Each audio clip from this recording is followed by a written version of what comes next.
Mods Media Machine presents the Brews with the Dudes podcast. Well, apparently this week we got time to do a lot. Some of us. Are you gonna be able to handle beer tonight? Oh yeah, definitely. So we normally do garage night on Thursdays and Sundays. So we normally would start at 4:00. I was already running a little bit behind, and at 4:00, my stomach decided to go, "You're gonna shit your guts out for the next couple hours." So it was no garage for me. Has your stomach just been churning all day from the stress, or I don't know if it's stress shitting or if it's just like normal for me. Every once in a great while, like this, it just hits me. Is and it all like of a the sudden, last couple I'm of days like, of the month your body cleanses out to I don't know, to maybe start it's the new month? my man period where I just shit for an afternoon. I don't know. It's not pleasant. As long as there's no blood, I guess you're okay. No blood. stomach shedding its beer lining? I guess. Yeah, it's ready for another cycle of cheeseburgers and IPA. Do you want a beer? Oh yeah, All right. definitely. We're good. I had jalapenos earlier. Like it's. No wonder you're shitting. Well, I mean, there's. Oh.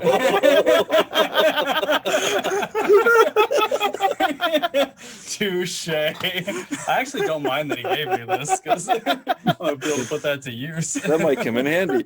Wait, is that literally what you expect me to drink tonight? Yeah, I'm gonna drink the beer. You're funny. I'll go get some White Claws then. So, Steve, you actually you got me hooked on bubbly, and I've been meaning to pick more of that up, but I haven't gotten to yet. I'm a bitch. It's It's like my garage beverage of choice now. I don't know if that's a bitch drink, dude, because like it's non-alcoholic, right? So it's just It's kind not of a alcoholic. sweet. Yeah, like I drink Zevia, which is It's not like even sink or white sweet. Cali girl. Now, if anything, that's better. Like the more that you can get accustomed to not having fucking sweet things, the better. Like when I can't even hardly drink regular pop because it's so sweet now. It's And I don't know. Pop's like one of those things. Like if I don't have it for a week, which I haven't, and then you have one, you just instantly feel like shit. Oh right. Well, if you're talking like full flavor soda, right? Yeah, that is no bueno. Saw a video a while back. Somebody took a can of Coke, poured it into a saucepan, and boiled it. Then all that was left after all the liquid evaporated was this black, tarry, sugary nastiness. Gross. corn syrup. Yep. Yeah. Well, There's like- Ryan. Let's like see how this bad summer- Ryan's is. This summer when I quit drinking, it was weird though. After a while, I was just like craving sugar though. Like I'd almost want to drink a pop because I was just craving the sugar. Hey. That's weird. Hey, look at this guy. Ryan, you are connecting with audio, so just give it a second. It says that it's trying to connect. Yeah, I know. Isn't that funny? It's just like you get accustomed to ask to unmute. You just kind of like get accustomed to like sweet shit, and then when you go any period of time without it, it's fucking disgusting. Ryan, can you hear us? What up? I can hear Hey, you. dude. Hey. Awesome. The man has joined us. Dog. It's a dog. Dog. So we were just talking about like sugary shit. You ever go like a period of time without having like a Coke, say like a month or something, and then you have one and it just tastes fucking nasty, syrupy, like way too sweet? So yeah, I don't drink any soda. Like, Uh-oh. So We had a little glitch. not really. Oh fuck. No, you're okay, Seriously? dude. That was just like a little happens. hiccup in the middle of you talking. Don't worry about it. Glitch in the matrix. Yeah, Yep. it's all good. It's just Robin Hood Oh. trying to silence you. That's funny. It's not though. Too soon. It's not funny at all, man. It's costing all of us money right now. Fuck those guys. Can we? Do you guys swear on here? At length, All man. the fucking time. Whatever Oh, words you good. want to use, it's fine. There's no way they're getting monetized. No. God, no. Well, that's not even because of the swearing. Exactly. So. Oh man. So, dude, I Jeez. love that your flannel kind of matches the tiles behind you. Does it? It Nice. kind of looks like Nice. you're tiled. Dude, I tiled that wall behind my heating stove there. I don't know if you guys Nice. see it. But, So, which looks is super this like good. the living room corner? yeah, exactly. Nice. Yeah. Nice, dude. So I got my little. It's like a little propane heating stove. Mhm. You know, like you might have like a pellet stove or obviously a wood stove. Mine's propane because I'm lazy as possible. So Yeah, but you Nice, also dude. help run a business and take care of your land and all that. Jesus, yeah, that keeps me busy. Although I'm pretty lazy with doing stuff. Mara's really the busy freaking one. But Nice. mm, Nice, Good to see dude. you, Ryan. It's been a minute. yeah, nice seeing you too. I haven't seen you in a while. Yeah, man. Been a minute. So, last I was out there, the living room definitely did not look that finished. No, the house is coming quite along. I don't remember if you were here that first year we moved in, but yeah, it's for the most part finished. I don't have a ceiling yet.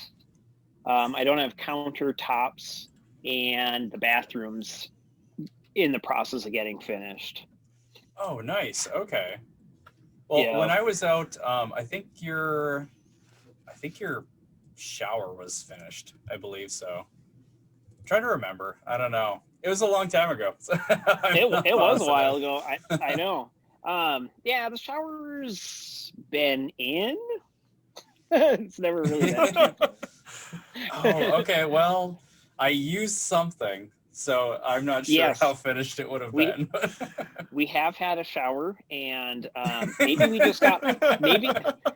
You know what? I bet we had. Did we just get hot water at that time? Yes, you did. I Yeah, remember that's that. probably what it was. Yeah. When we moved in here, we didn't have hot water, didn't have electricity, and it was very unfinished. So it's quite a bit more finished now. Like we have carpet upstairs. We've got a floor down here, like flooring.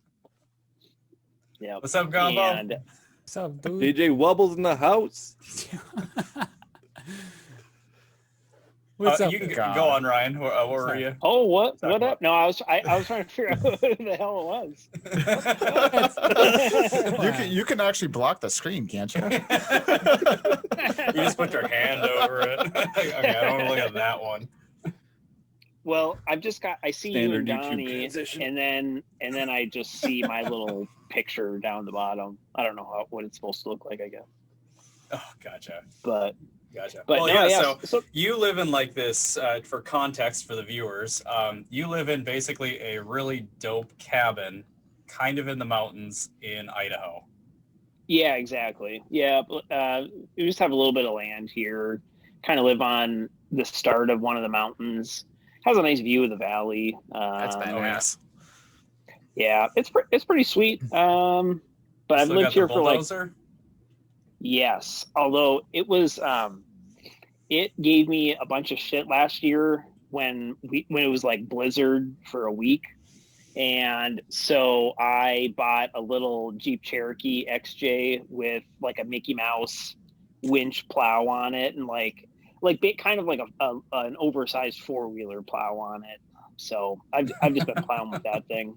Nice. Hey man, whatever works. Yeah, it doesn't like it. But I just leave it on like 4 low, and I basically just idle around pushing snow. So, Well, you used to do a lot of landscaping, right? I have used it to do a lot of like driveway work more than anything, really, and kind of because I live on like the mountain, so there isn't a lot of flat ground. So I've push dirt around, make some flat spots. Yeah, places to shove shipping containers full of motorcycles and Yeah, There's yeah, nothing exactly. wrong with that. Exactly. nuts and bolts. That's fucking Dude, awesome. I've got 3 Trail 90s that are pretty decent right now. I need to get titles for them and sell them. We're in the process Titles of from idols. yeah, exactly. Except for they're worth a lot more with titles. That's the problem. And after today, I could use that money. Yeah, no shit. Well, we could figure something out too. Like I've kind of got my in here in Duluth. I've been able to title, I think, 3 different bikes that don't have titles. So Interesting. we can work something out. You're in Yeah. someone's Sale. older brother. How'd you know? Is it? Someone's older brother. They're lenient because they know me there. All right. So, All right. I think I know who we're talking I about. walk in with some paperwork and pictures and all that stuff, and they don't ask any questions. And I just happen to get titles a month later. So I still got to get the CRX titled. that's going to be a little trickier. You figure it out. You need to work on the CRX. Needs to electric swap that thing. That's No. yes. If GME ever goes to the fucking moon, we'll electric swap it. Oh, geez. So where are we at? Has anybody looked at the updates? Are we just gonna go for recently? this here or what? I don't know. Where were we at? Because I think I was at like 325 last I checked. I think it was What are we sitting at? 310, 311 Okay. when it, so when we're it still- closed up. So- It's not going threes. anywhere right now. So Open up I'm the one. oddball out on this because I have Yes, you are. no fucking clue Yeah, what any of it is. So Donnie is not up on the YOLOs right now. I know a bunch Jesus. of people on Reddit said "fuck the rich" and took didn't take, but screwed them out of like $70 billion or some shit like that. That's right, buddy. 311. more or less. Yeah. Well, Yeah. 311 right now. So I got the cliff notes down. Well, I think someone posted the very best cliff note where they take your phone and say, "Hey, I'll give you can I borrow your phone?" And you go, "Okay." And then they go to a pawn shop and they sell it for $5. And then later on, they go buy it back for $5 and then give it back to you. Yeah. They say, "Thanks for the phone." I'm sure he understands perfectly What the- now. Fuck, okay. I got math upside down on that one. It's all good. The point is when he's going back to get that cell phone from the pawn shop, he's not getting it for $5. He's getting it for $400 and going, oh, and he still owes his friend a Yep. phone. Okay. All right, so what's that? You're great at stories, by the way, Charlie. Okay. I'll give you a better one. I owe you 10 cars. Okay. All right? I owe you 10 cars. I only have 6. And so I give you 6 cars. And you go, "Well, hey, where's my other 4? And I go, I don't have any, but can I buy 4 of them that I just gave you? And you go, "Sure, for $1 million a piece." And I'm obligated to do so because I owe you 10 cars. And there's no more cars left. There's no more cars. Yeah. Okay. Hold, motherfucker. All right, so what's you got a teeny bit of the gist of it, but essentially we've got it's like this big betting game where what we can just buy straight up stocks, we can buy options. And so Citadel, right? Melvin. There's a few. They're There's all a the whole same. bunch of them. Yeah, And there's a whole bunch, really. basically like they're shorting the fuck out of the stock that they were banking on crashing, like basically going bankrupt. Bet huge bets on this thing to go tits up. And Wall Street Bets, which is a subreddit, so it's on Reddit, like the stuff that isn't boobies. And I must not have discovered that part yet. yeah, we'll show you. It's the other good part of Reddit. Basically, like big collective of dudes, chicks, whatever, people that were just like, "Yo, fuck that. We're gonna keep this thing afloat, and we are gonna YOLO this thing to the fucking moon." And when you reach the expiration of these shorts, then they've got to buy it back at whatever the stock is worth. Okay. Am I correct? Did I encapsulate Well, that? Yeah, Close because enough. I know Close they bought at like $20 a share, and then it went up to like 300 something. A lot of people bought in when the stock itself was at $20, or Okay. I think it was even a little lower than that at one point. I was in It's- at like 18. I think. I think when I got into Robinhood, they were giving away for free. That was yeah, a bunch of people my got them for free. bonuses. In general, it's pretty easy. You got big banks that expect this company to go down, and you got other people that are going for the little guy saying, no, we don't want it to go down. And so they're propping it up, and well, the big banks are bleeding. Good. Yep. Nothing wrong with that. I know, right? That's what I'm Yeah. saying. Yeah, it's fucking amazing. Sorry about that. Had to let the wife know that I wasn't gonna shit my pants while she's in the shower. So to give you a little context on that, Charlie, I don't know, maybe Right, Ryan yeah. wasn't privy to this part either. Normally we I do don't think garage so. nights on Sunday and Thursdays, and well, tonight at we usually start at 4:00. I was running a little late. 4:00 hit. All of a sudden, my gut said, "Oh, you're not going anywhere. You're home now." And I Is this- shit my guts out for a couple more hours. Is this all the KFC you were Nice. talking about last time? I think so. I got the KF console in the other room. There We've you been go. just cooking tendies, you know. I mean, 'tis the week. Oh, He's not jeez. going to get the tendies at all, man. No. Oh man. So what do you boys Wow. think? Is this thing going to the fucking moon or what? Well, it's been holding pretty solid. I don't see how it doesn't. There's still like a reported over 100% of the stock shorted. So I mean, I don't see how it doesn't unless you know, like how Robinhood and the other brokerages were stopping the purchasing of those shares. Mhm. Anything short of that, I don't know how it does not keep going exponentially. Yeah, and for my limited knowledge on the whole situation, I think what just blows my mind is that no matter what's been thrown at the situation to counter our efforts, it continues. It Yeah. dipped down to 115 today, and then we're back Ooh. up in the 300s. Yep. Yeah, I mean, that hurt. so yeah, it was scary. No. It was Yeah. awesome. Well, yeah, because you probably bought a shitload. That's the only way I recovered today. Yeah, that's I- amazing, I- man. I literally don't have anything left in there. So like I've been consolidating over the last 3 weeks, more or less. And so like, I'm pretty much in as deep as I'll go, or as deep as I can go really for right now. Anything short of, you know, doing some bank transfers or something, which I don't really want to do. Second Okay. mortgage on the house. Well, I got semi-lucky with that one because this morning I had as of yesterday, I was margin called the way some brokers allow you to borrow some money in order to invest it. And they charge a nominal like 9% annual interest rate. Okay, well, if I make more than 9% in a year on it, cool. But all right, so I was borrowing some of it on margin, and then they changed the rules and said, sorry, we won't let you borrow money for GameStop anymore. It's too risky. And so real quickly, they said, you got to come up with all the money to back it yourself. And so I went, okay. That's all a right." scramble. Sell But- all the boomer stocks. Well, that was part of it. So we liquidated some stuff, but you know, there's just a basic, you know, all right, here's just a bank transfer, just to backstop that. It doesn't cost me anything. It's just, all right, you can't borrow money. Okay. But the point is that opened me up. So when that thing crashed, I had stuff sitting on the side that I was like, oh, I can double down right now. Hell Game yeah. on. Good timing.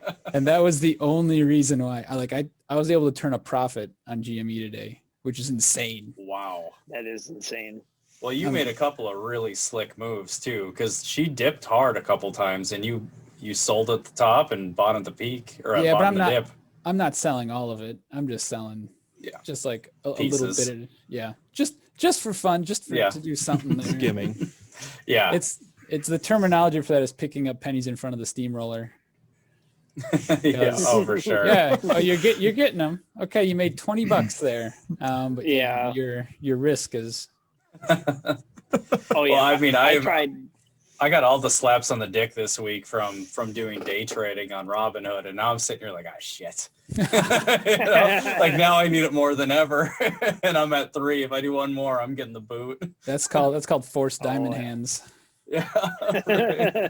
Right. Exactly. Dude, I'm I same didn't- place.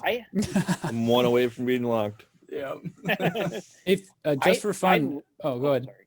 Oh, I was gonna just going to say, I literally didn't even know anything about Reddit until a couple of weeks ago. So, like probably even last week. That's amazing, dude.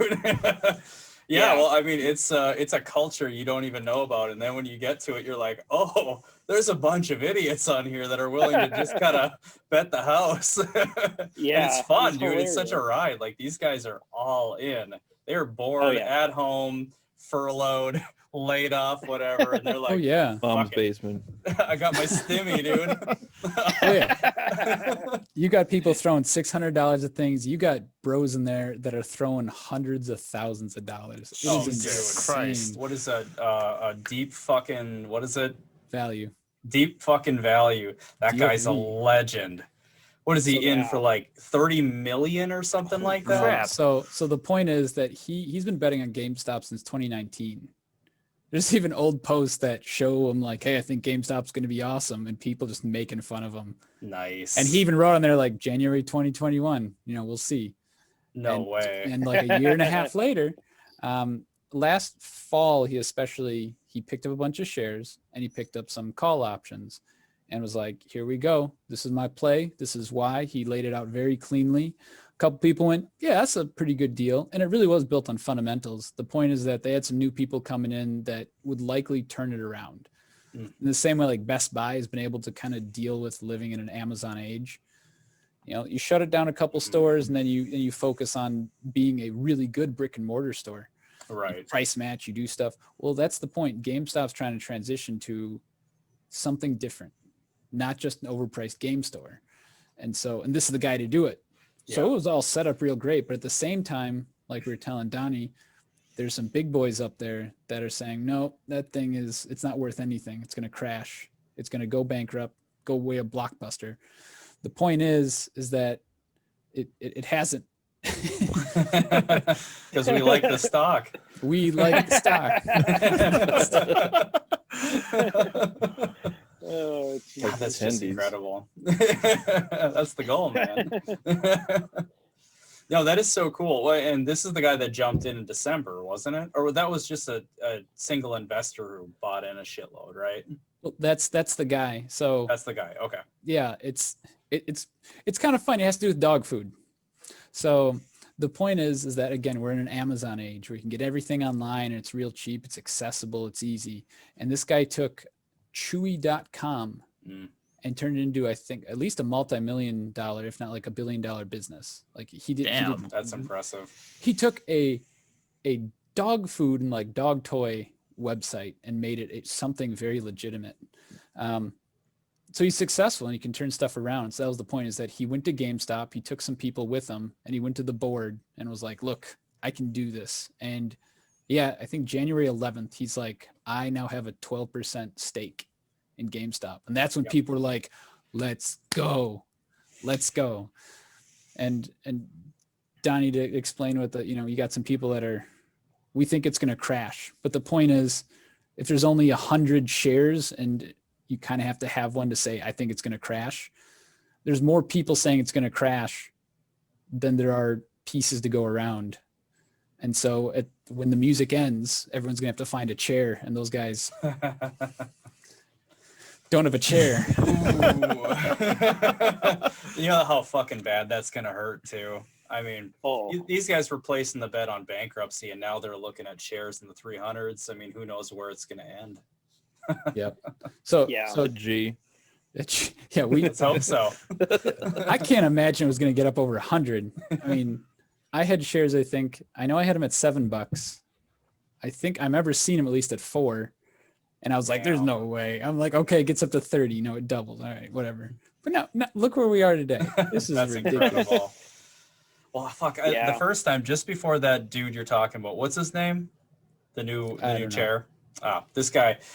Just before. Cohen. Bingo. Yeah. Just before he did the whole announcement buying in the shares with 12% of the company, that's when I got into it, because that's when I was first getting set up, and I was like, okay, so what's up with YOLOs? Like, who are the ones to watch? And Charlie's like, check out GameStop, and I fucking laughed because I was like, "What?" I was like, "No way, that is Blockbuster." And I checked it out, and I was like, "Oh, there's actually a lot of people talking about this." I was like, "Okay, why not?" So I bought like 4 shares, and she doubled, and I was like, "Oh, this is freaking awesome! All right, cool. I'm gonna cash out my tendies, and then I'm gonna shove it over to an ETF." And it was great. It was great until they skyrocketed, and I went, "Fuck!" I should have stayed in. I would have been in at 18, and now look at it.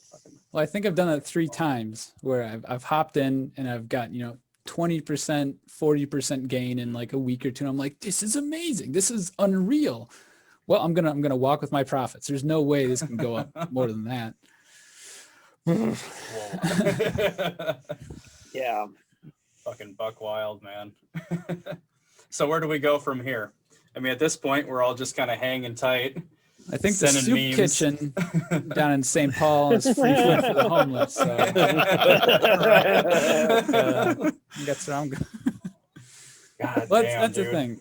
Even if we score almost 90% losses on this stuff, it's to make the bad guys sweat. Oh man, like I'm down. Okay, they're down. They're down bad. They're scared. I mean, even if it ended today, they know what's up. We can do this again. And easily, dude. Easily. All it took was a fucking subreddit and a bunch of people talking about a stock they liked. And that's all it took. We like the stock. A little bit of vindication, dude, and they were just ready to take on the big boys. Yeah, well, it just shows strength in numbers. Exactly. And I think people are starting to, like, I don't know shit about the stock market, obviously, but I think people are starting to realize that is just because you don't have the advantage of somebody else. If you have the numbers, you can kind of push people around a little bit. Oh yeah, dude.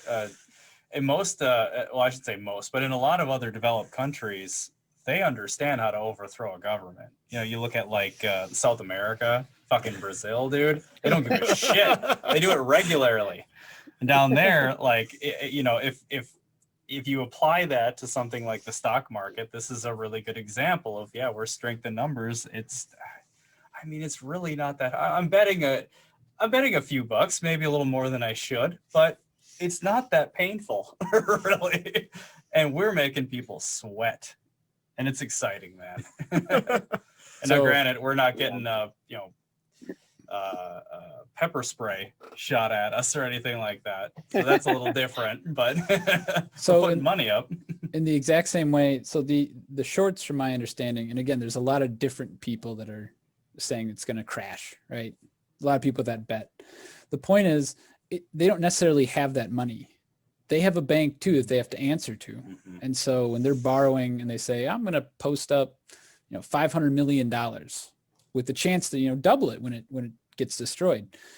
The point is, it's not, they don't have 500 million, but the bank does. And they say, hey, look, we'll borrow the 500 million. We only have 100. We'll pay the interest. We'll pay our margin cost, or 9% or whatever. And we'll do that. The point is, once the stock shoots up like this, they have to answer for it too, just like we do. And so those banks come down and say, you really think it's going to hit $4? It's at 500 right now, right?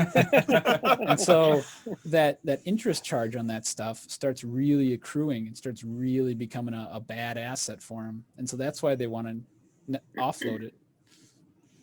Yeah, there's an I wonder opportunity cost too. Right. I wonder if a lot was offloaded today when, it got under 200 a share, if they were panicked getting rid of any, or if they were hanging on. So supposedly that was a special kind of attack where you got two different big guys, and they both basically trade prices. They say, how about you go lower and you go lower and you go lower and you go lower. And they keep going back and forth. It's called a short ladder attack. The point is, it knocks down the price without a lot of volume. But as it's going down, you've got most of the trades out there are computers. And so they start seeing things crash. And so then they start jumping out. And so that's how they forced it low. But the point is, there wasn't, at the worst part of it, 1 million volume got traded. So that doesn't mean that 1 million of those shares went out. that just means $1 million got traded. So at Wow. best, $1 million went out at that spot. And we had a 59 million volume today. Is that what it was? Yeah. At least that's what I was reading. It's 59 million on the the Robinhood app. Sure. Average can't- 115. Well, we can't trust the Robinhood app anymore. Yeah, So right. Wow. That's crazy. So Steve, how you doing, man? What's your hot pick? What's next? Still doing my DD. Something in the EV. Something in batteries. I can't always pick them. It's just these diamond hands, you know. Patience. Well, do you think plugs the way of the future, or do you think one of these like Sun Power or any of these other boys coming out? I think, I don't know. At least for now, I think plugs is gonna go sideways for a while. At least for a little while. I think it's still gonna go up, but I think it's not gonna see the growth we've seen in the last few weeks. I keep hearing about Ballard, like Ballard Power Systems. I believe that's the one that keeps coming up here. As far as like what they've been doing up to this point, it's been okay. They haven't had any like big surges in the most recent time, but there's chatter. They're sitting at about $33 a share. Steve Who knows knows? all I about don't know that Ballards, right? Yeah. What? You know about Ballards? Ballards. No, I Ballards. know about bollards. You know, Ballards and ballers. So, honorable mention today, we had a Sundial. Sundial's marijuana stock. I think marijuana stocks this year are going to be another hot commodity. I could see Yeah, that. I might have made some money today if I had left more money in it. Oh, were you in Sundial? Yeah, I don't know, like 50 shares or 100 shares or something. Not much. No, 300 shares. And then I bought another 100 shares on margin I was today. going to say it's 86 cents. So Yeah, right. Yeah. Yeah, no, it was 300 shares. Not much. I've got $80 worth. So I'm sitting pretty too. Yeah. Yeah, they were in my list, I think, too. I'm trying to think. I've got like a ganja list. Here he goes. Yeah, Sundial. Yeah, goddamn. Well, they flatlined a little bit toward the end there, but they were, my God, what were they up at? I'm one sorry, point? flatlining after 37% gain during the day. They were at 126% at one point. Whew. Yeah. Well, it still ended at like 70 or 80, didn't it? 87 Yeah. cents. Mm-hmm. They're going somewhere. See if it's to the moon. I'd say to the clouds. Yeah. Yeah, man. Well, I mean, we'll see what happens. We got a Democrat in office. We'll see if that has much of an effect on it. Kind of comes down to the states, I'm sure, though.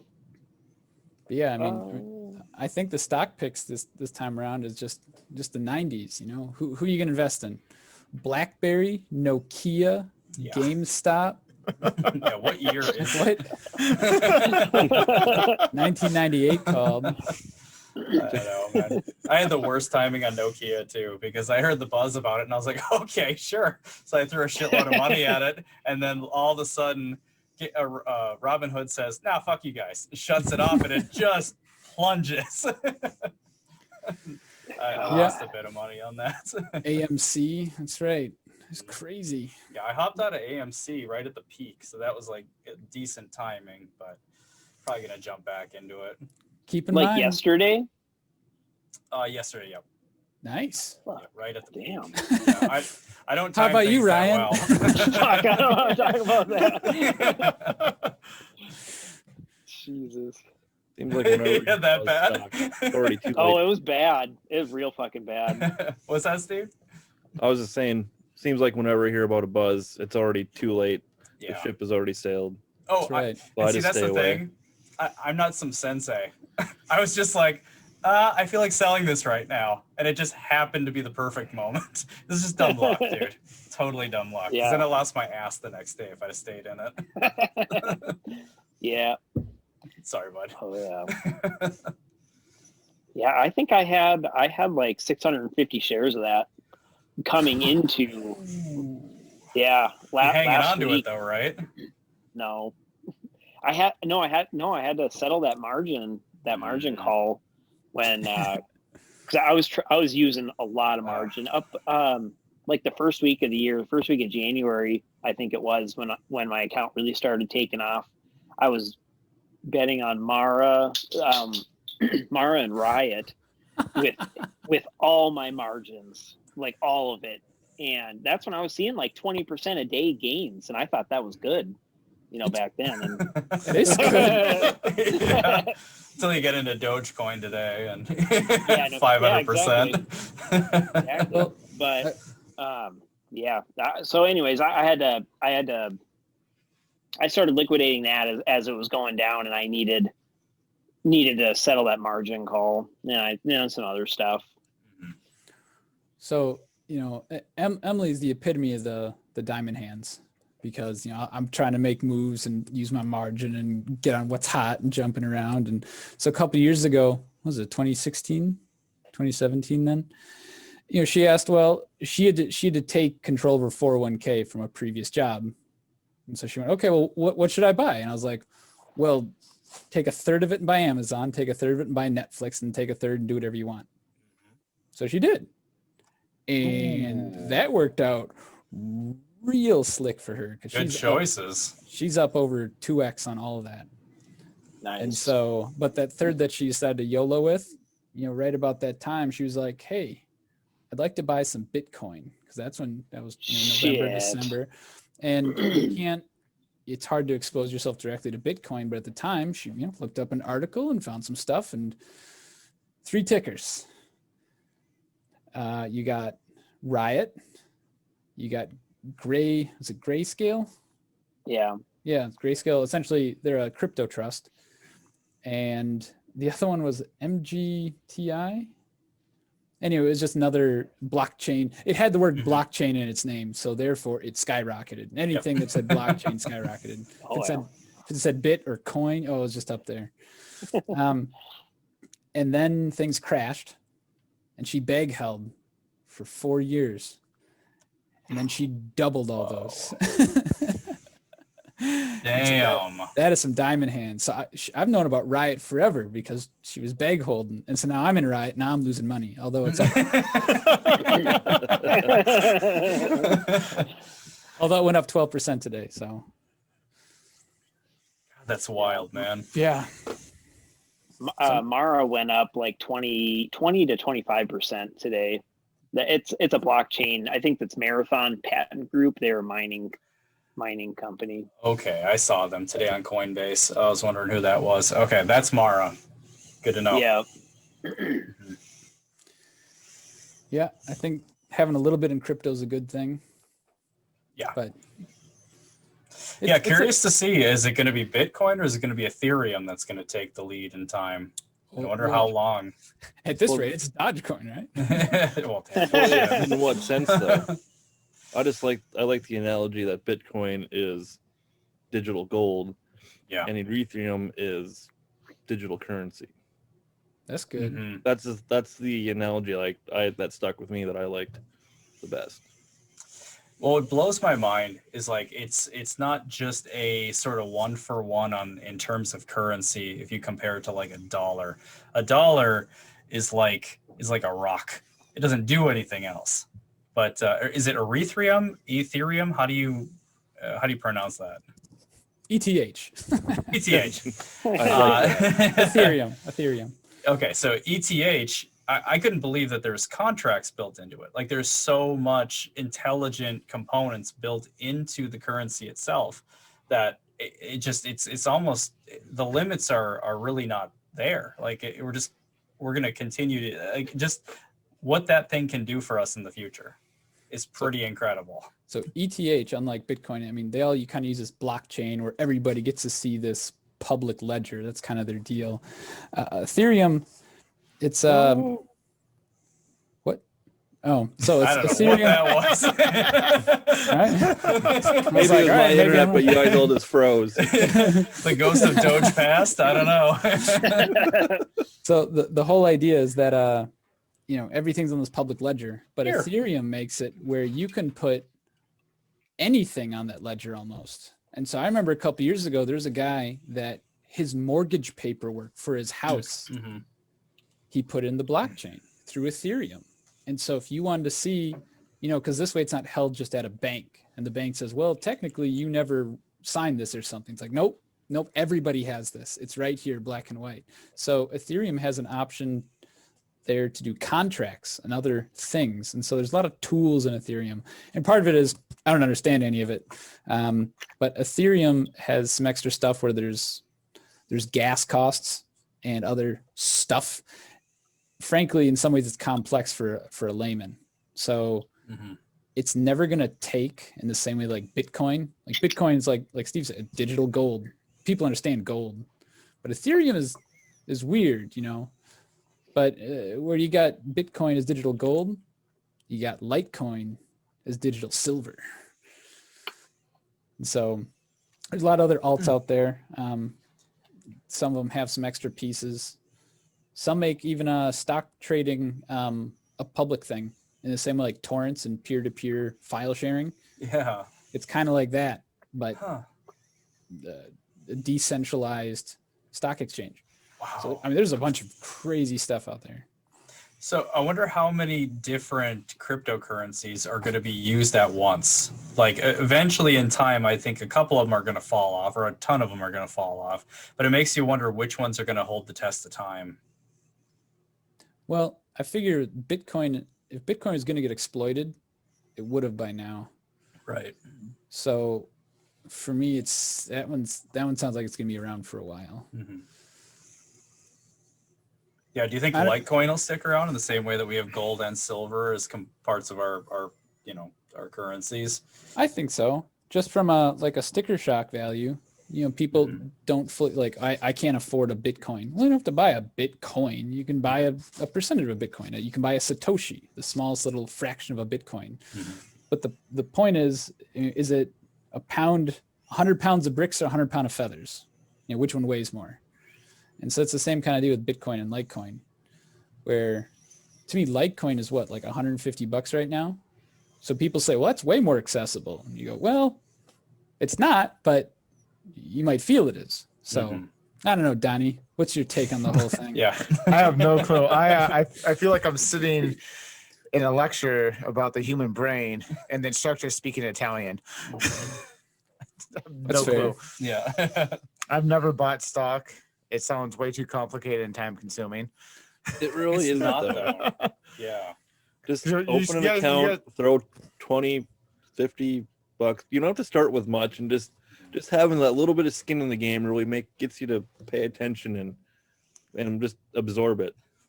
See, I couldn't agree more with that. And that's like the advice that I got from Steve and Charlie was like, don't worry about the fundamentals yet. You'll learn that. Hop on, throw a small amount of money that you're comfortable losing at something. Pick a couple of stocks that you like, a couple of companies that you believe in, and then just watch what happens. And I jumped into it, and then throughout the beginning period of time, because it was so fun to watch this process, I just found myself immersed in it and learned a shitload really fast.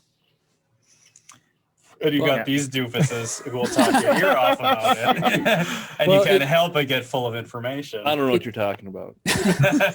Well, it used to be really inaccessible because if you had $100 that you wanted to throw at something, it used to cost, like $7 to buy.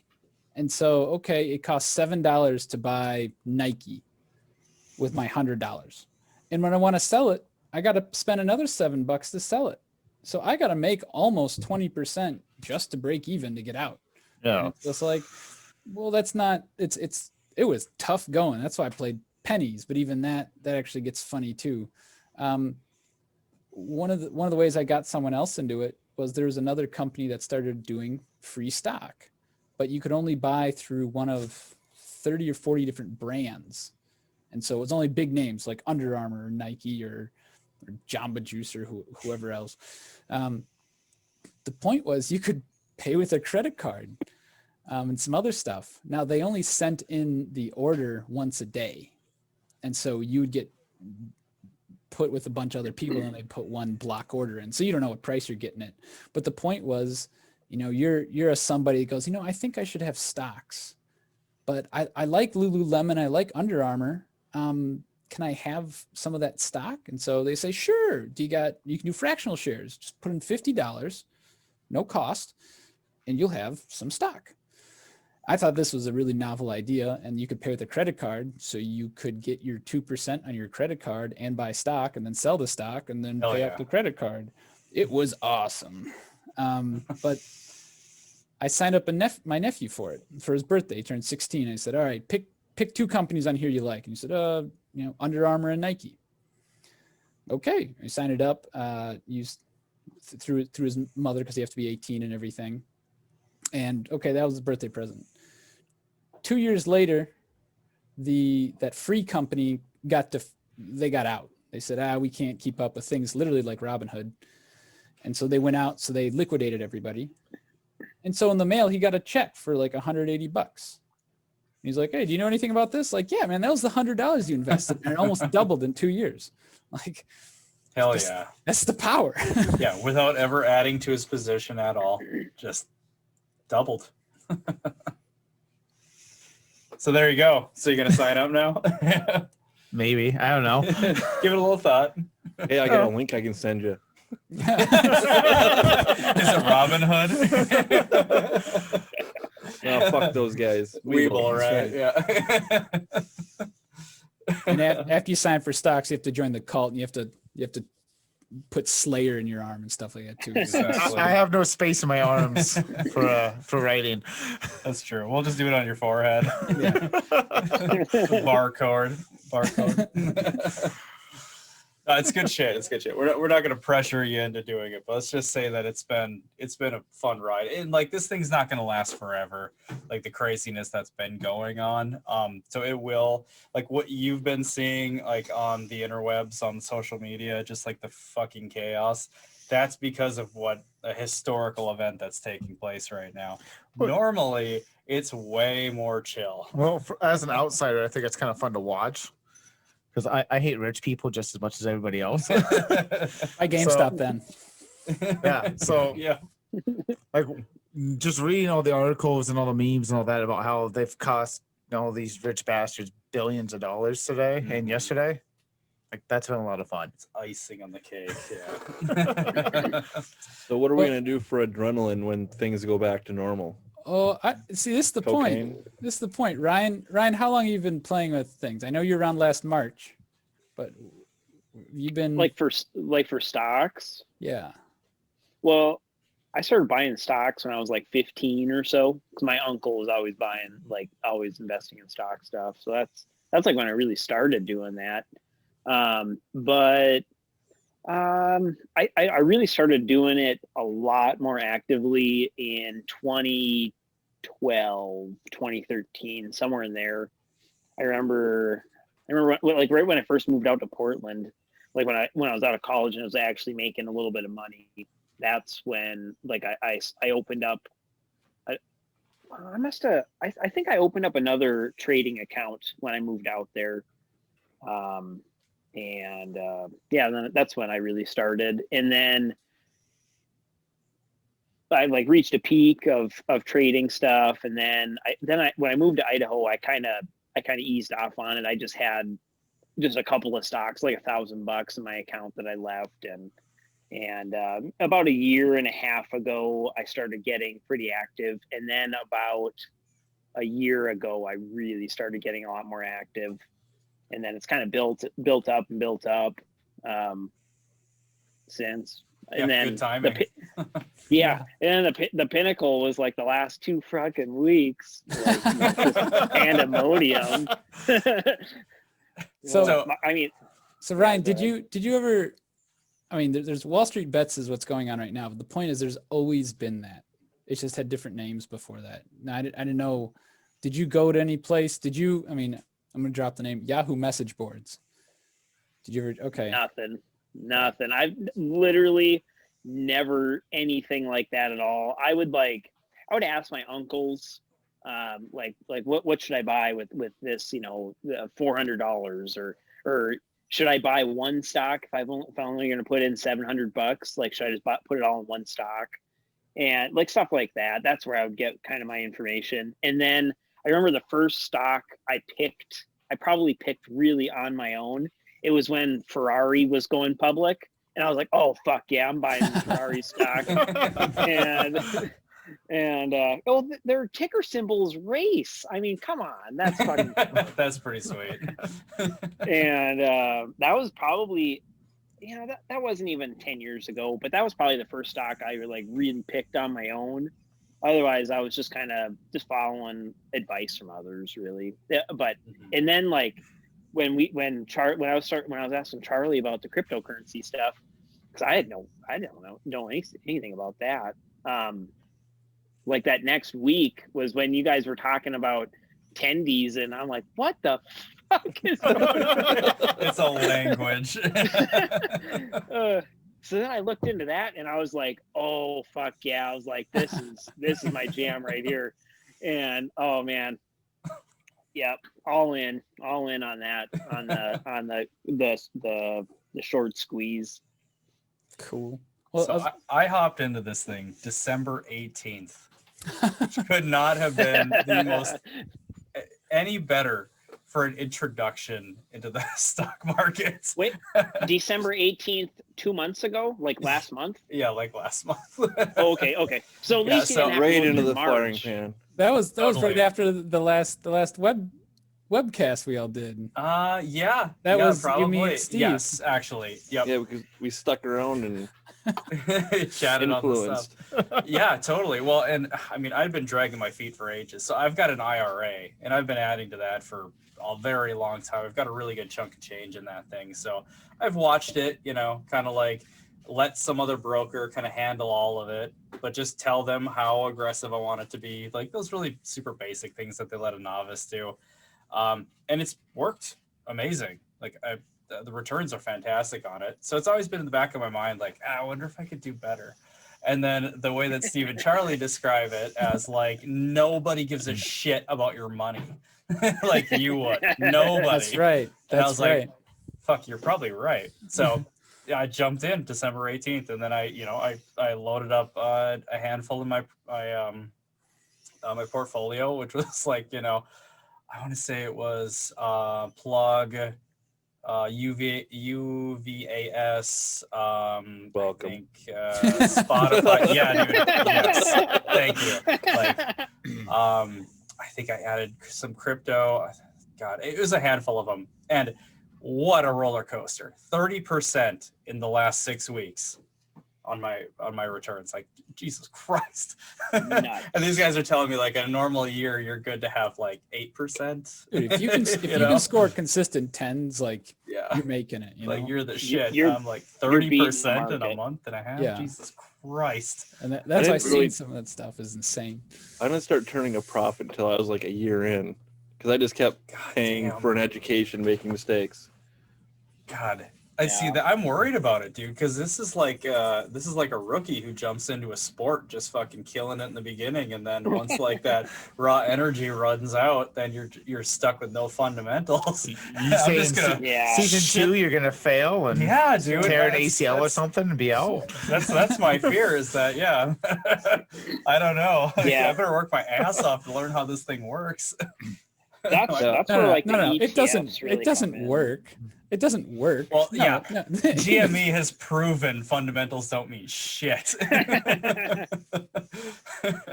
Stocks don't care about your facts. That's right. Yeah, tendies and deep fucking value makes sense.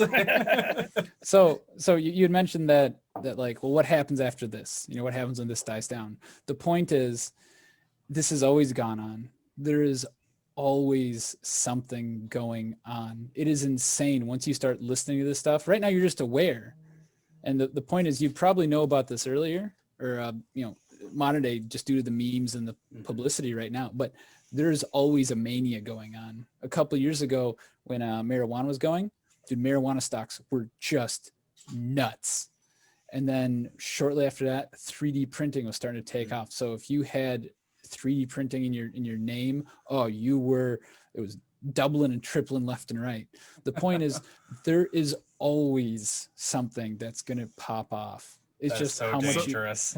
So if you're buying Yes. so if you're buying in, the goal is to, for lack of better words, try to find the next big thing. Yeah, 100%. No, not. You gotta chase the YOLOs, dude. Isn't that how this God. works? I mean, if you're just strictly going on speculation type picks, yeah, you're Like, looking for the next big thing. But Like if I was gonna toss $100 into it, what should I buy? well, here, it's really easy. What do you know? What do you like? There's any specific clothing brands you're like, yeah, I know some people that like this. See, I like local shit. I hate Okay. buying big business bull crap and all that, and Cool. sending All my right. dollar to some asshole in Well, like you could California. invest in Subaru. You like So- Subarus. You could invest in. I'm trying to sell my Volkswagen, Subaru. You know, okay, whatever. Like you're looking at Nissans, you can Yeah, invest in Nissan. okay, That's the kind of example Charlie's getting at.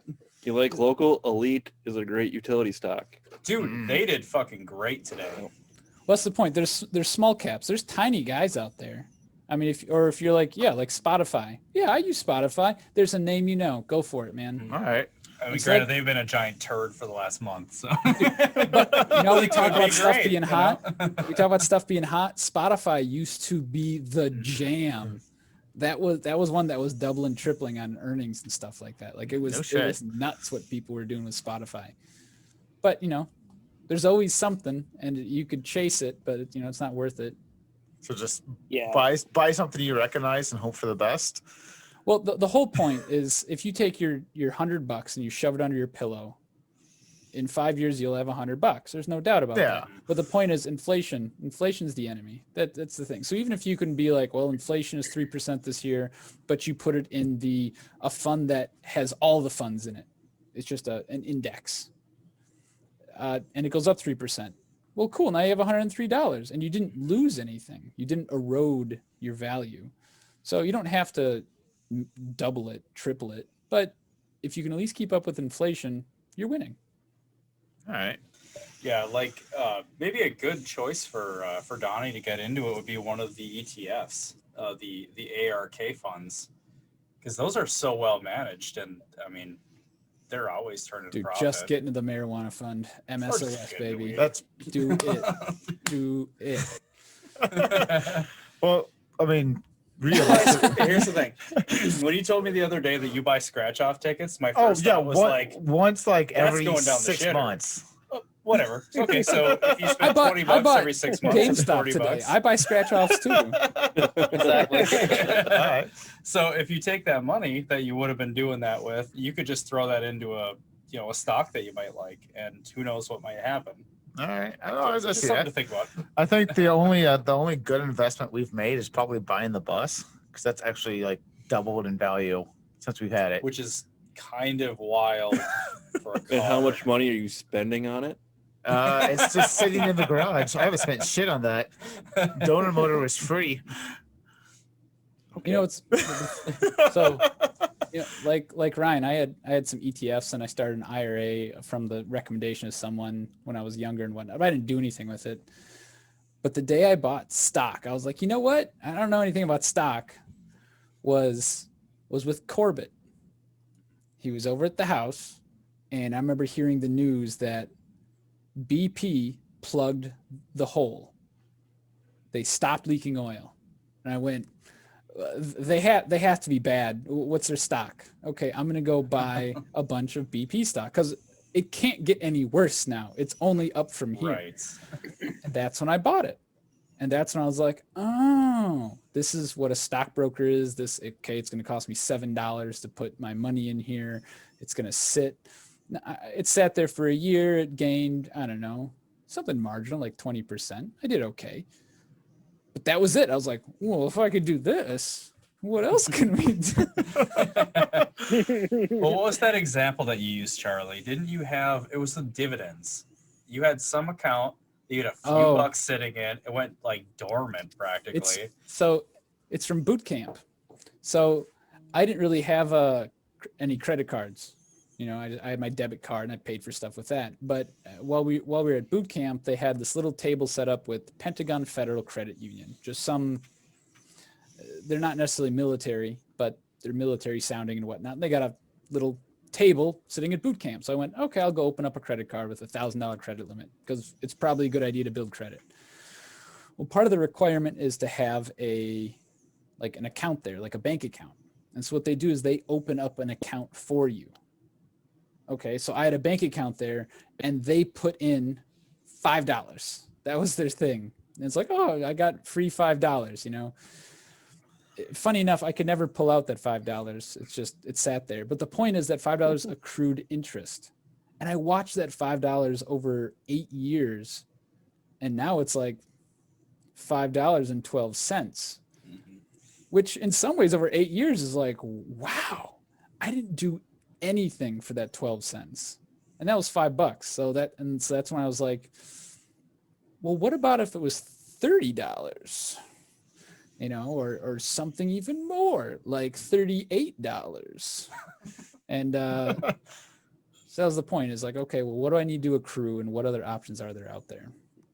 Yeah, so scale it up. That's the way that you worded it last time we talked about it. Was like, okay, so it's $5 and it earned, 12 cents or whatever it was. Scale the fuck out of that thing. So it's $5. What if it's 5,000? Oh, that's a decent return. It's $1.80. Yeah. Exactly. I'm gonna go check it out. We're gonna go find out where it went. You still got it? Oh yeah. Is it still $5? Yes. Should we take bets on whether or not it's still in the 5s or has it hit the 6s? Oh, I'm gonna say $5.92. It's gonna be close. It's gonna be close. I'm gonna say $5.45. We priced the readiness. All right, I say $5.45. You say what? $5.92. $5.92. Ryan.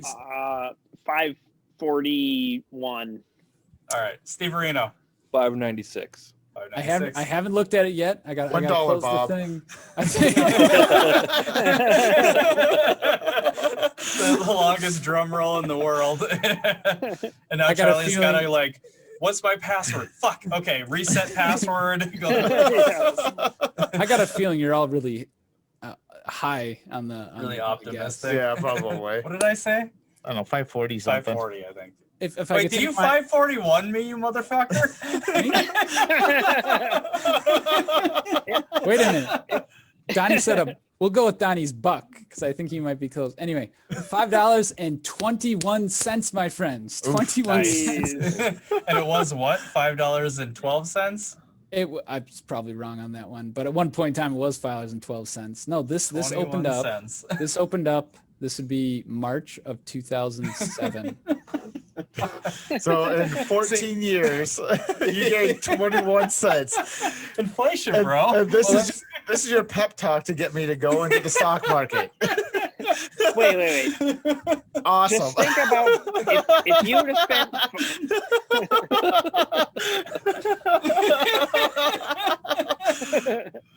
Well, all right. If you would have, wait, you just needed to have bought GameStop 1 year ago. It was $2. You got 2 shares. There it is.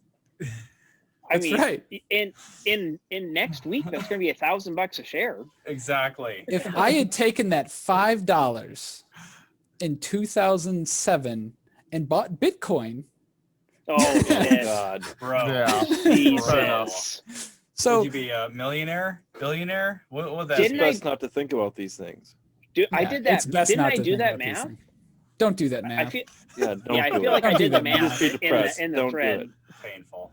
Well, that's the Yeah. point, is that it's just the same. Okay, well, if you had $1,000 in Bitcoin in 2007, I remember I went to a garage sale not too long ago, and some, I don't know, 1930s house or something like that, and they had these shares. So this was literally when you bought a share of a company, here's your sheet, right? And at the time, it's like you get a share, and it had like printing, it's $1,000. This share of this train company was $1,000, and they were selling it there for like $50 or something. And I was like, well, cool. So I did a quick Google search. Okay, is this worth anything? No. And the point is, the person talking to me about was like, yeah, it's $1,000 stock certificate. And I went, man, I feel really bad for whoever bought that, because someone back in the day bought $1,000. In fact, there was 5 of them. So someone spent $5,000 in like 1906. Now compare that to today's funds, and it's worthless now. So just because you invest in something and it's cheap doesn't mean it's going anywhere. Wow. $5,000 in the early 1900s. Let's do that math. Ooh. I mean, what a Model T was $600? Yeah. Yeah. That was a lot of money there. Holy shit. Okay, no, we got to do 5,000, 1906, 145,000 roughly. Oof. So picture taking your house and being like, Oh. we're going to buy this train stock and we're going to be rich. And it's gone. It's gone. Thanks. Oh, it's all gone. Which is what's going to happen tomorrow with GameStop with us. So Oh God, I hope not. Oh no. Oh man. Nope. I'm in denial. Get more beers. Jesus. Oh, I guess you don't have to drive home. Beer? Yeah. gonna open up Beers? wings tomorrow. You guys sipping on some scissor or what? What's up? Ryan, I saw some brown drink. Yeah, I'll have one. Yeah. Four Roses, single barrel. Four Nice. Roses. Fuck yeah. Dude, it's barrel strength, single barrel. Barrel strength. Yeah, it's really hard. Mara got it for me as like a present. It's damn near impossible to get, and I mean, I'm trying to make it last a couple more sips. Are they publicly traded? No, I don't. That's my fucking question for everything now. So are they going to IPO soon, or is that like Yeah, SPAC actually. a spec? Okay, yeah. That's back. There's We're so many drinking- blank checks out there now that We're drinking grapefruit. No, don't, today. Steve. Grapefruit. Grapefruit. Well, grapefruit. We got Like literal grapefruit? no, it's 6%. This is bottled on the 23rd. 6% grapefruit? Yeah, from Invergrove Brewing. So the local brewery Nice. around here. So Nice. very exciting. Sweet, man. So Steve's sipping on, what do you got there? a local Combo. brewery to Charlie. Grain Belt. Yeah, buddy. Elite. Watching that calorie count. Well, I needed a light beer tonight. I pounded down some Taco Johns, and I couldn't do something heavier. Oh, I think You're cleaning up the Jake system. Jake earlier pounded out some Taco John's. I did, dude. Haven't eaten it in about 10 years, but it's still coming out of me. Oh. We used to have a guy in high school on the soccer team, like an hour before every home game. He'd eat a 6-pack and a pound, and then he'd go fucking run around for an hour. I'm assuming he wasn't your star player. No, he was our backup goalie who got stuck playing defense because he The just wanted to backup play. goalie. Yeah, So the guy was basically just squatting the whole time, ripping ass. trying not to shit himself. Yeah, pretty much. Well, I mean, as a goalie, isn't like the wider you get, there's less target area. That's right. That's true. And Doesn't if you quite- shit doesn't yourself, quite work nobody that sounds way. wants like to get solid near you. logic. It's not hockey. Well, it's right up there with basketball. You know, if they smell that coming up, you know, you're dribbling up, you're on the okay, you get there and you go, oh God, what is that? Whiff. You know, dude, why didn't basketball ever take off? I mean, you guys seen that movie? I've seen no. No? parts. Okay. Oh, that's so fucking good. Okay, well, we won't turn this into a tangent. It was good shit. Trey I'll take Parker, your Matt word for it. Stone from South Park. They Just wrote before, it. yeah, before South Park. Superb. Oh, Yeah. nice. Anyway, okay. Back to shitting yourself. So, Steve, if you need to run, man, I get it. Like, this whole podcast was set up so that I've got somebody else here who could be on the screen. If I need to go shit my brains out, just thankfully I'm holding it together. Thankfully, I'm still good. Perfect. Holding strong. See, Holden. little do we know Hold! there's a hole in the chair, and he's not wearing pants. It's actually a Latrine? latrine. He's just got a fucking Walmart bag underneath him. He's doubling up because he knows better. Just leave you guys guessing. I'll just leave it to your own imagination. I mean, we've only got 2 senses covered, or 3 senses covered with the Zoom. We can't smell. That's for the OnlyFans. That's just a teaser know right it. there. So Yeah, you're gonna have to tip for that. We'll change this podcast to Dad Bods. Oh God. Oh, fucking A. All right, Ryan. So how many Sasquatches have you seen in the last year? Dude, I've been spending quite a bit of time out in the woods, or I did this fall. I got to hunt so much. It was awesome. Definitely did not see any Sasquatch. But I feel like it you had to was pause to think about how you answer that question. Like, do I tell him and sound crazy, or do I not? Exactly. Right. Dude, there's so many people out here that they're like, you see some weird shit, like Sasquatch type stuff out in the woods. But I don't think anybody would be any happier than me if that was a true animal. But I don't think that. I don't think there's any way an animal like that would not have already been picked out on a trail camera or something. No, with all the technology out there now, you can't hide shit like Yeah, that. you can't hide a fucking. I don't think thing, so. dude. Yeah, but no, I've got to hang out in the woods a lot. Last spring, I went bear hunting quite a bit. Got a couple of stalks on bears with my bow. Fucking nice, dude. Yeah. Did I tell you about that mountain lion? no. No. Did it at least consent? So this was last September when I was elk hunting, the very last day of September. It had snowed the day before, I think. Anyways, I was hunting the snow line, and I heard like a bugle up high, and I'm hunting with my bow, and so I hear this bugle, or what I think is a bugle. So I head up there, and everybody in my family's like, "You better carry a pistol." There's what you don't want to get eaten out there, and so I had my pistol with, but I left it in my car.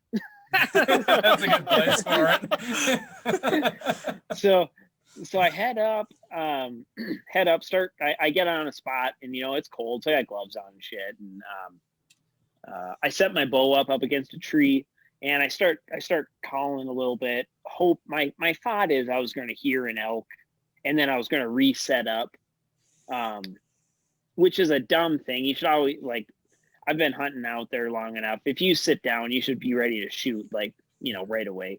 So, but anyways, I wasn't. So I call a few times, don't hear anything for a couple minutes, and then I hear some steps down below me, and I was like, oh fuck. And then about 10 yards away from around a big fir tree, a mountain lion pops out. And I've never seen one of these things ever. And I was like, holy shit. Like, immediately going through my mind, I'm like, am I going to throw something at this or yell at it? And Pocket sand. And yeah. Blind it. Right. So I'm like, I decide like very quickly that I should probably have something sharp, and I'm like, fuck it, I'm gonna try to shoot, because I got a mountain lion tag. I'm like, I'm gonna try to shoot this thing, and so like, and it sees me right away, and it stops, like in between footsteps, so it's like, it looks like kind of all spooky, and but it watched me take my gloves off, grab my bow, put my tab on with my release for my recurve, knock an arrow, and it hasn't moved. And oh shit! Yeah, it's calling your bluff, dude. Well, the mountain lion's like, is that Sasquatch up in the tree? Right. So this thing's just watching me, and I'm like drawing, and I was like, oh my god, it's gonna let me shoot. And I shot 6 inches over its back.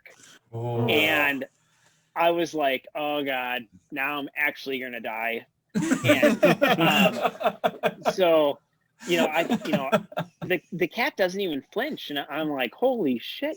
And so I'm like grabbing another arrow, and the cat like kind of scoots forward, kind of quick, but now it's behind some bushes, and so I'm like contemplating shooting through the bushes, and I'm like, that's stupid. So I wait, and it moves forward a little bit farther into my next opening. So I take a shot in the next opening, and I've adjusted for the height that I fucked up the first time, except for now the cat's like 3 yards farther, and I just clip his brisket.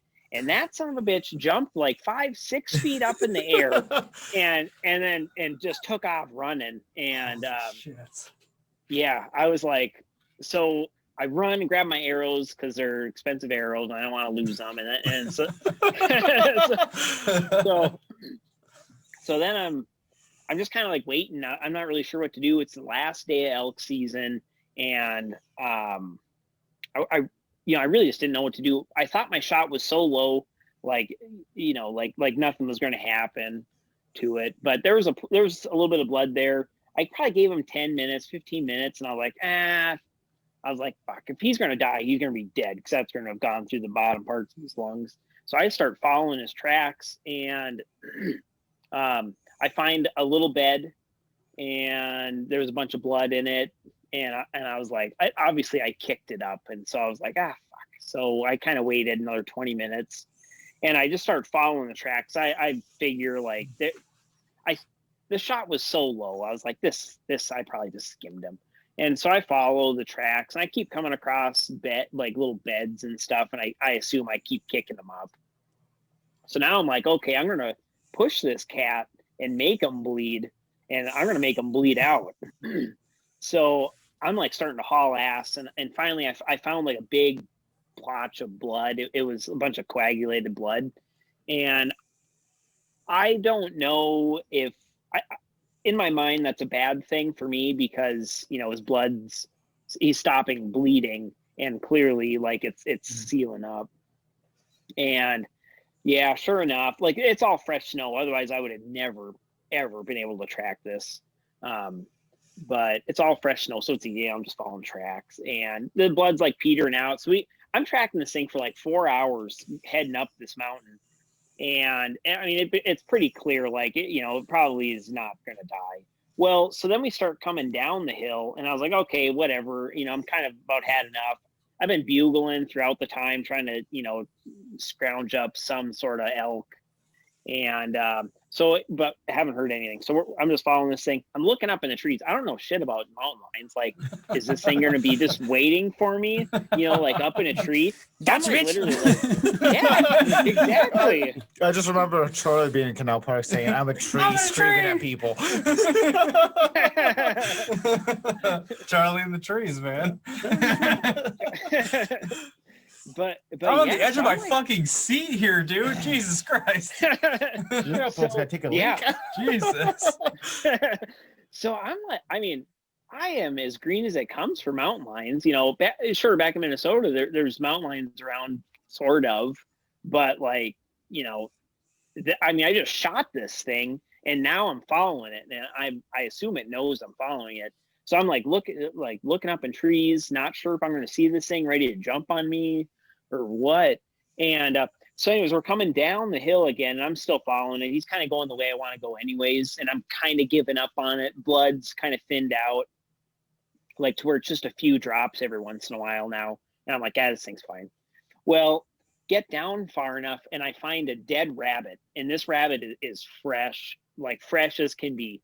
And I like pick it up, and I'm like, why would this thing kill this rabbit? Okay, so I spook it off this rabbit that he just killed. Why wouldn't he just take it? It's a fucking rabbit.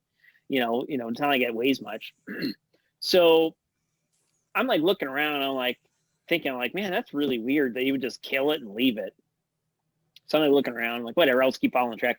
Well, okay, so I keep following the tracks down. They kind of we start turning, and I did probably a 40-yard loop back to where the rabbit was, and the rabbit is now gone. And so that got him.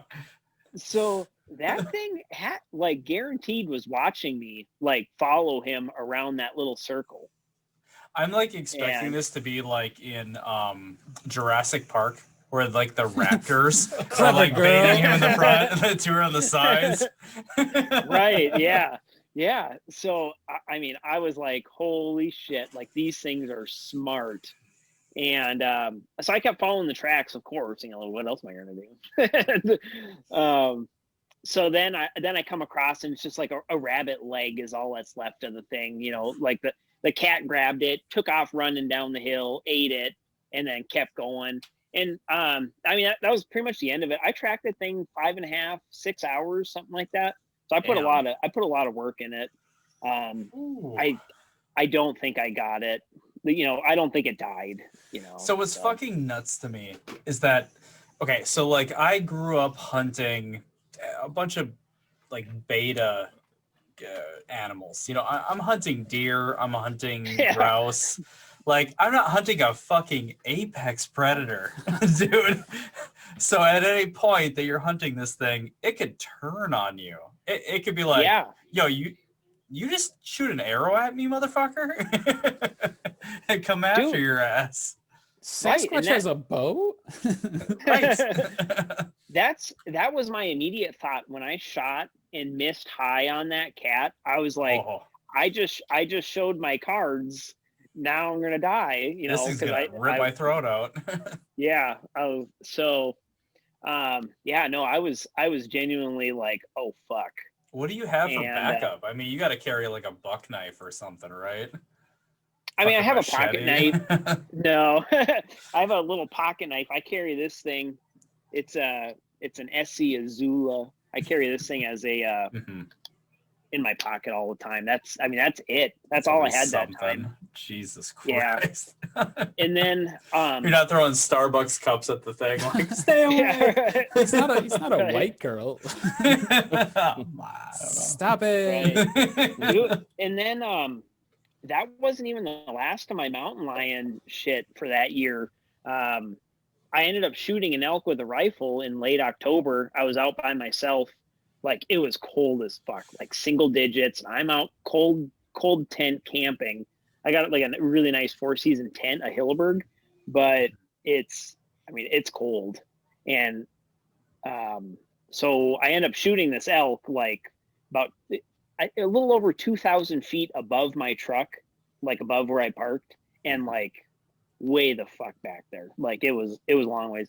So the next day when I headed back to start, you know, packing it out, and I'm by myself, I was smart enough to have my pistol with me. So I'm carrying my pistol up there, and you know, and so I'm heading out this ridge, and I've got the pistol in hand, whatever. I get out to where the elk carcass is, and just a crow flies up. I don't, you know, maybe there'd be a cat on it or wolves or, you know, something, I don't know.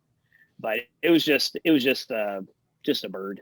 And so I load up my pack, and like there's deadfall everywhere, just deadfall everywhere. So I load up, I don't know, a couple of front quarters and the head or something on it. And I don't weigh much. So, you know, you put like 80 pounds, 70 pounds on my back, like I'm vulnerable to all sorts of stuff. So I put the pistol away.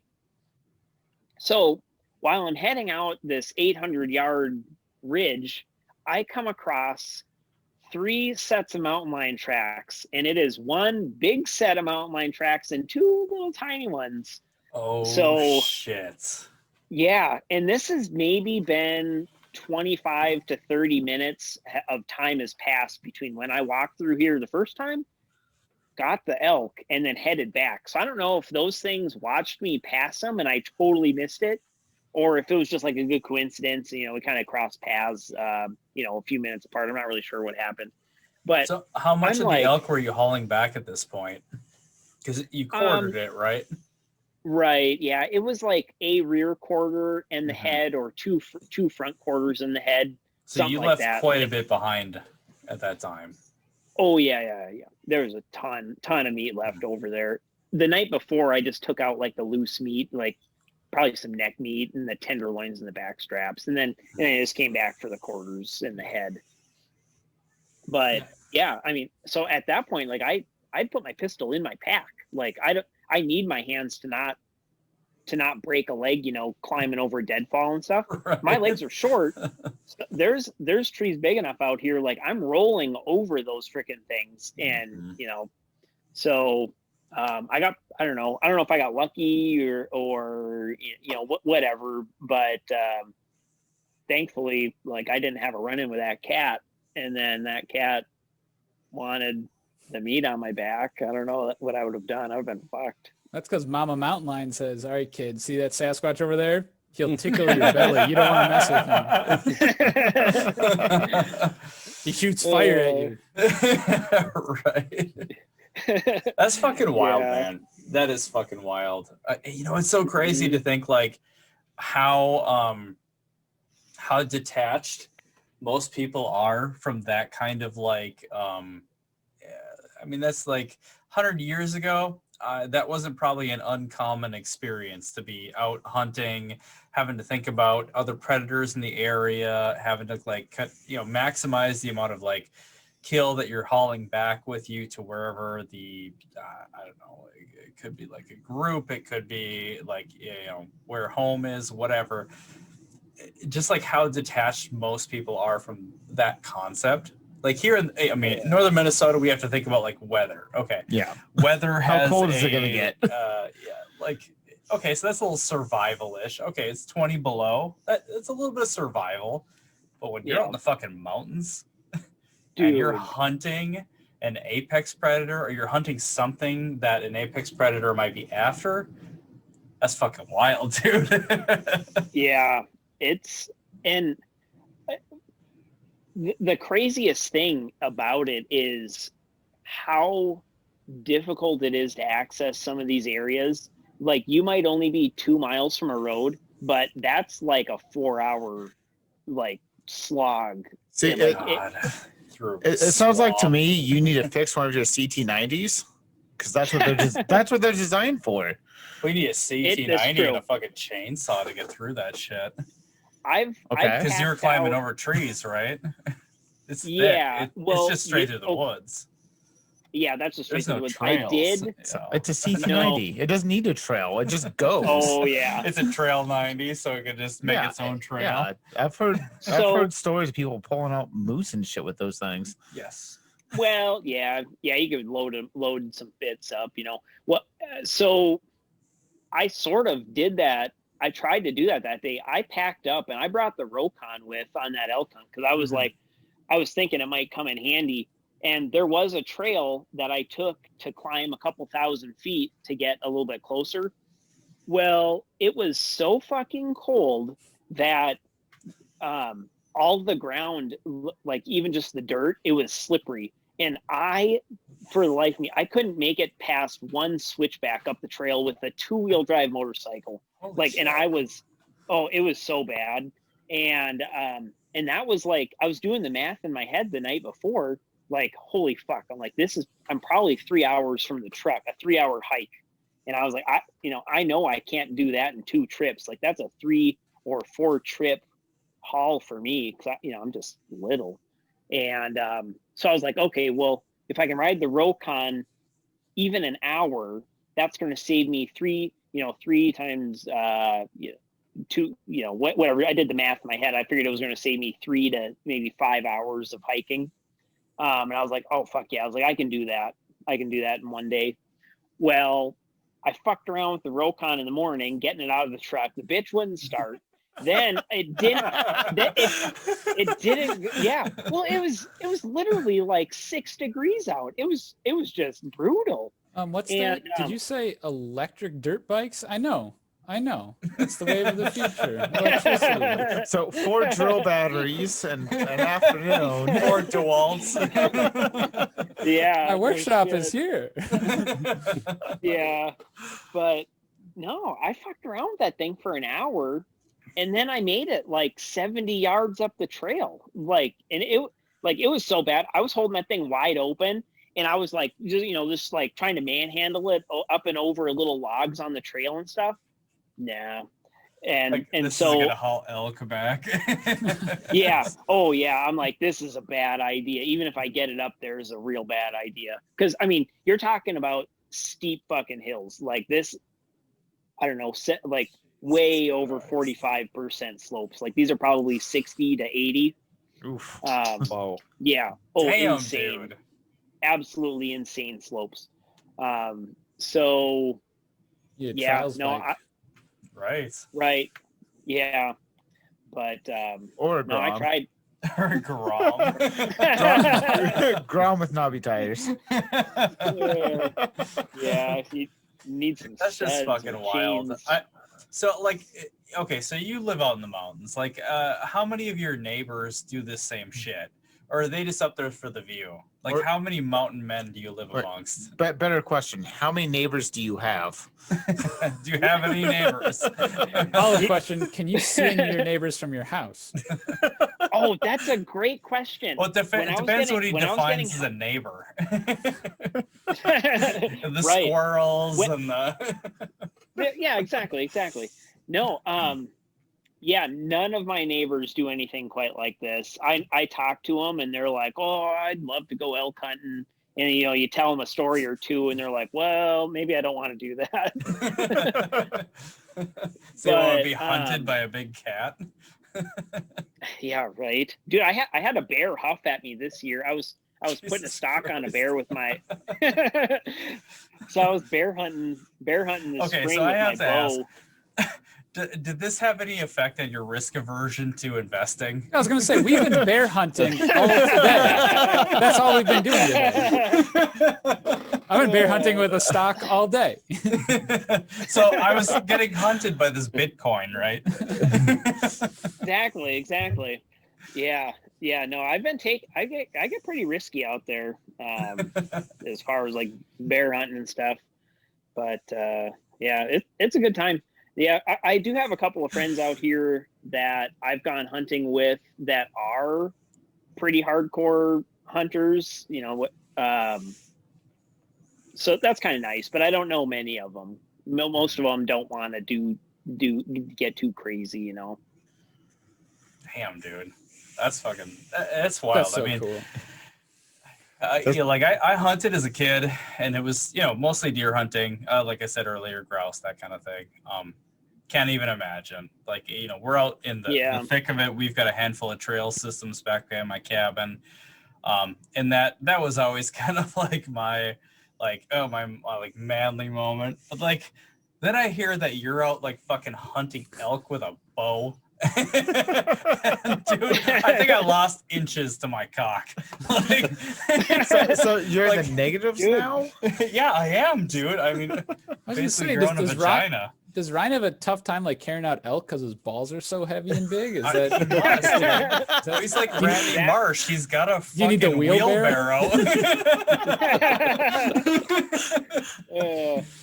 I don't know if my video's working, but that's the elk I shot with my bow. Damn. That's when I got with my bow a few years ago. Did you eat the whole thing and all that's left are the antlers? That was a bad joke. Did I tell you about my wolf hunt that I did this summer? You hunted a fucking wolf? You did? Dude, you want to piss some people off? Fucking Wolf hunting? Holy shit! Jeez. Yeah, don't talk about that one in Duluth. Yeah, I think I'll eat your angry nuts, at you. bro. Right. Oh yeah. It pissed off a lot of people. But I was mainly what I was doing was I was going to set a trail camera up for elk hunting. So there's this water hole that I know. It's not that far from the road, but it's a fuck of a hike to get up there, like 3-hour hike. And I had heard that there was wolves in the area, and there's wolves in the area everywhere up here. And so I took my rifle with, and I've got like 5 wolf tags or whatever I had in my pocket, and I brought my dogs with because I think Mara was out of town or something. So I brought the dogs with, which she told me I better not be going fucking wolf hunting with the dogs. And I was like, nope, I'm gonna go set a trail camera.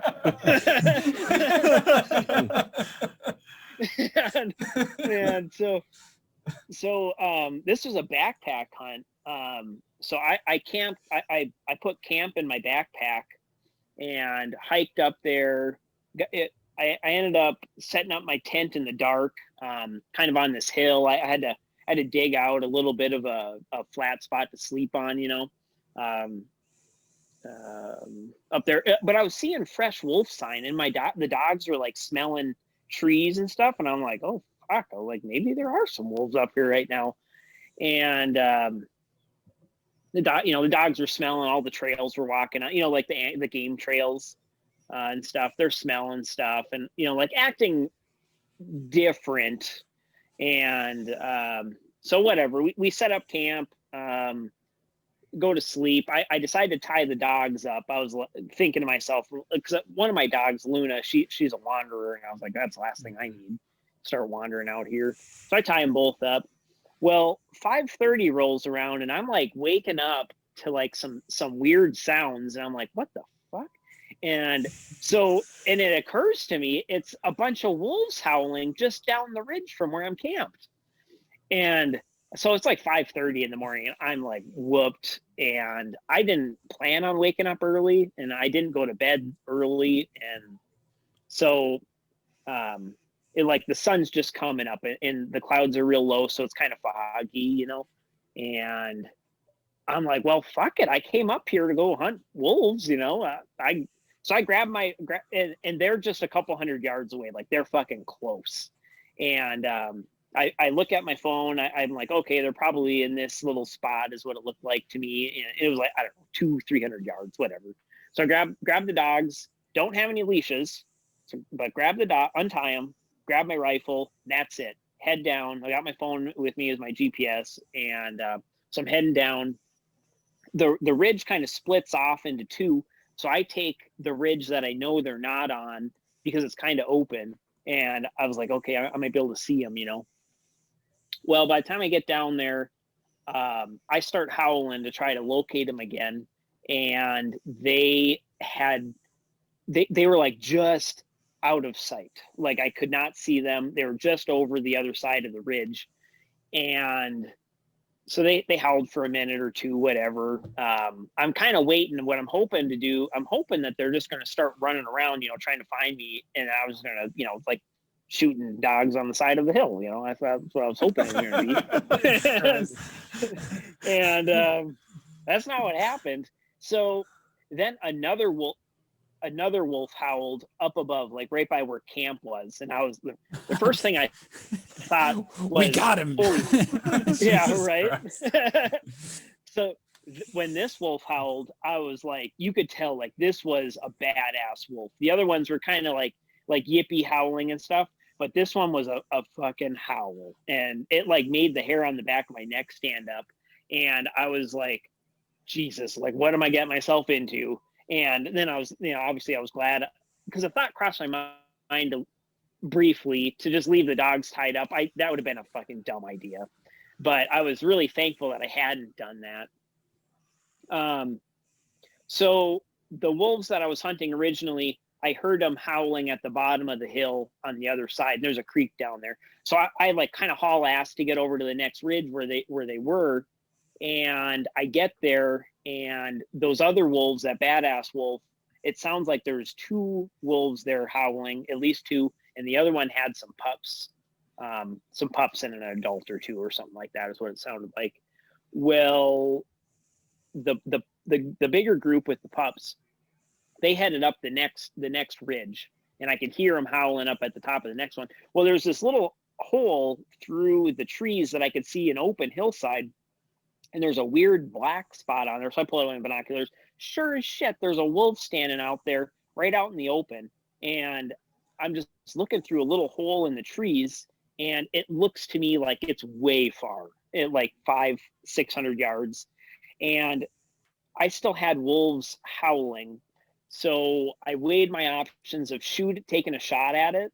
And I decided, since all of them were still howling, I would be better off not shooting and trying to get closer. So I howl a couple of times. This wolf looks at me, and this thing's pitch black. Like I think this is the one that howled and was like a badass, like the badass wolf in this pack. And he looked the part. But he just turned, yeah, he turned and looked at me, and then they just kept going. Like he kept going, and I was like, fuck. So he goes, don't you do it, man. I'm going to wreck your shit. Yeah, exactly. Right. So, and we're not talking like a couple of rolling hills. Like these are freaking mountains. Like I've dropped from, at this point, about 400 feet elevation from my camp. And now I've got to go down about another 200 or 250 feet of elevation of steep, like deadfall, like nasty deadfall down to the creek bed. And then I have to go up another 500 feet up the other side. I didn't bring. Holy shit. I'm tired Yeah. already listening to it. Yeah. Oh yeah. I need to take a I break real quick. Yeah, no shit. Okay, we'll all resume in about 5 minutes. Go get some water. Jesus Christ. Dude, Need a I Red Bull. did not. I didn't bring any water. I didn't bring anything, and You bring a Snickers bar? Jesus. no, dude, I didn't bring anything, and I didn't eat breakfast either. I got out of my bag and took off. You're not you when you're And- hungry, man. Yeah. That's why you're chasing wolves. Oh god. But so I head up the other side, and I can see where the pack of wolves with the pups had gone, and the dogs Finn and Luna, they're smelling everything, and they seem kind of like, my dogs seem kind of cool about it, but they're sniffing everything. And but we head down, we hit the creek, they're drinking water. I'm thinking about drinking it, but then I'm like, what if I shit my brains out, or get dysentery up on the mountain? And Got to bring that straw I So- got for you for the I know. the groomsmen presents. yeah, I leave it in my bag. He didn't but- even bring a Snickers bar, man. He's not going to bring the. Dude, I That's- didn't. Take a I bring a didn't- straw. straw or whatever it is. Yeah. I in my mind, I was going to go down there, shoot 3 wolves, Piece head of back up cake. to camp. Yeah, a piece of cake. But no. So we're heading up the other side now, and the dogs are smelling everything. I can't really. It's like hard ground and grass. You can't tell where anything's gone. But the way I want to go, the dogs are smelling everything. I'm like, okay, we might be getting close. So I howl a couple of times. I didn't get any response. I'm like, yeah, they might have just kind of took off up and over the next ridge. And I'm like, fuck them, I'm gonna keep going, because the other ones were howling. Like the badass one was howling, but there was like a finger, like a huge canyon, and they were heading that way, and the other pack was heading up and over a different ridge. Well, we get up to the top, and the dogs are like really kind of getting twitchy, and I'm like, I don't know what's going on here. So we're standing in these tit-high ferns, and all of a sudden I hear dogs like kind of scurrying about up in front of me, like 20 yards. And I was like, uh-oh, like this is not good. So I'm like, I've like got the dogs like underneath my legs, like hanging on to them, like, don't you fucking move, like talking to the dogs, and those wolves started circling us. So like 1 or 2 on each side of us, they start coming around us. And I'm like starting to get nervous now, because You're starting to get nervous now? I got nervous half an hour ago. No wonder man. this motherfucker has so little risk aversion. Right. Badass right. Wolf goes, look at the size of that Sasquatch's balls, man. I'm out of here.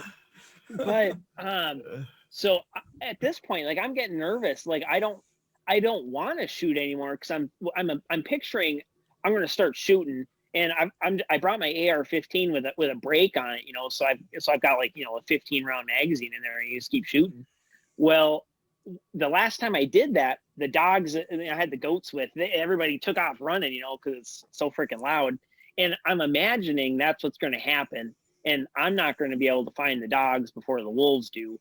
So, they were like 20 to 30 yards out, I think. It's kind of hard to tell. And you certainly can't see them because all the ferns. I mean, the ferns were super high, 4 feet, something like that. Yikes. And like a few minutes goes by, like the sound stops, like they stopped out in there. And after 10, 15 minutes, there's like no more noise. And so we just kind of start moving slowly, and it's like they just disappeared. It was the craziest thing. I don't know how they got out of there without making noise, but they got out of there without making noise.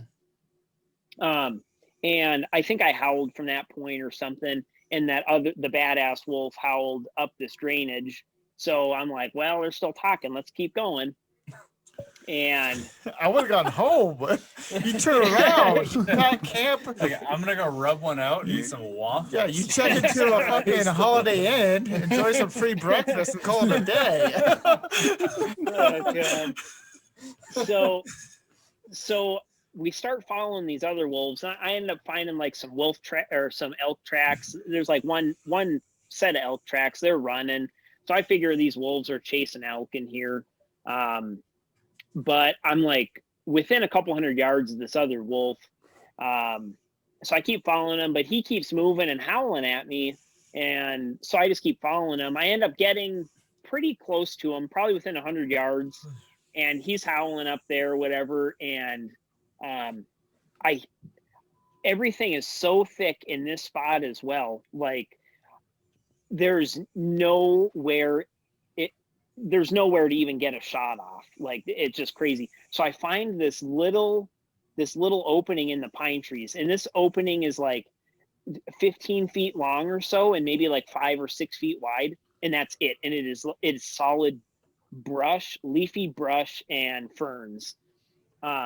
So I get the dogs right behind me. I kneel down in this brush, and I start howling at the wolves, and the wolves start howling and whatever. And I'm imagining a wolf is going to poke his head through the trees and the brush, and I'm just going to like, get a shot like that. And so I hear one start, and this son of a bitch is running, and I was like, oh my God, like this is not good. This thing's running at me. And cause I literally have such a small spot. When he pokes his head out, like I could probably spit on him. And what ended up happening was he ended up running past us down below us. I don't know if they're just trying to wind us or something to see who we are or what we are. But that was kind of the end of it. Kind of uneventful, I can't decide if I just listen to like a scene from Jurassic Park or if this was a Pixar movie. It's like the fucking Yeah. Revenant, dude. It's an interpretation of Twilight. Jesus Christ. Yeah. So, All right. I got to take a piss. I'll be right back. Yeah. God damn. You guys continue.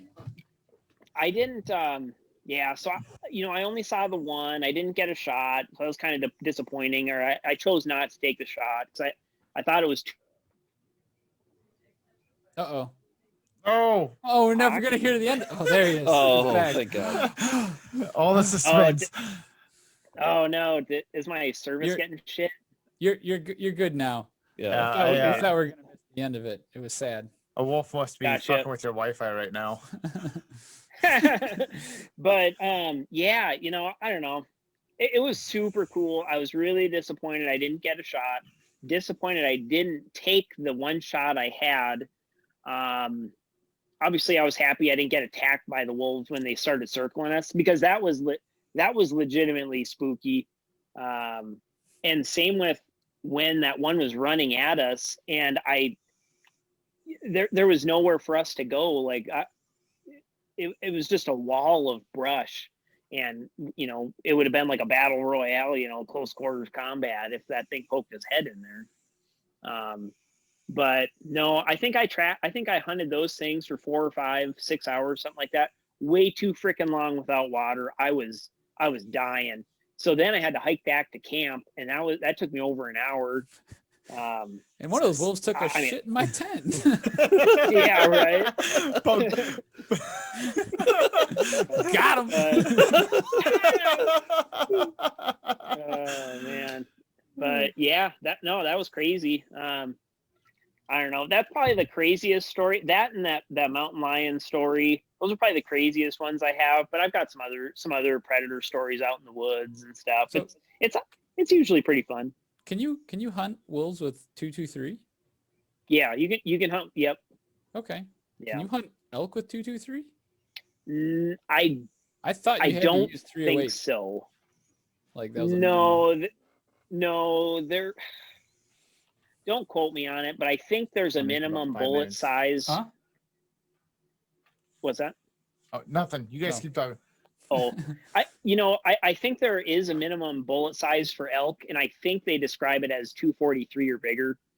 Okay. At least in our state in Idaho. Sure. But for wolves, there's not a minimum size or anything like You that. could hunt them with 22 if you want. You know, Pew pew pew. it might have to be a center fire round, Okay. not a rim Not a fire. rim. Yeah, I would say there's probably a rule like that in there because the wolves are classified as big game here. So some of the same rules, some rules like that would still apply. But no, if you shoot a wolf with a 223, like they're going to be dumped.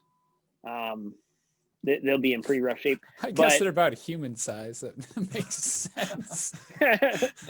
But no, that's part of the reason why I'm trying to put together that 6mm AR-15 upper instead, though, because I kind of would like just a little bit more round to shoot at one. You could do a blackout. I was going to do that, but I think it's going to limit my range too much. So Okay. I'm going to go with the 6mm ARC. Cool. Yeah. It sounds like you could do 500 yards with a 300 blackout pretty easy. Yeah, that might be pushing it though. Yeah. And, odds of me getting a shot that far are pretty low, but I don't know. Then the other.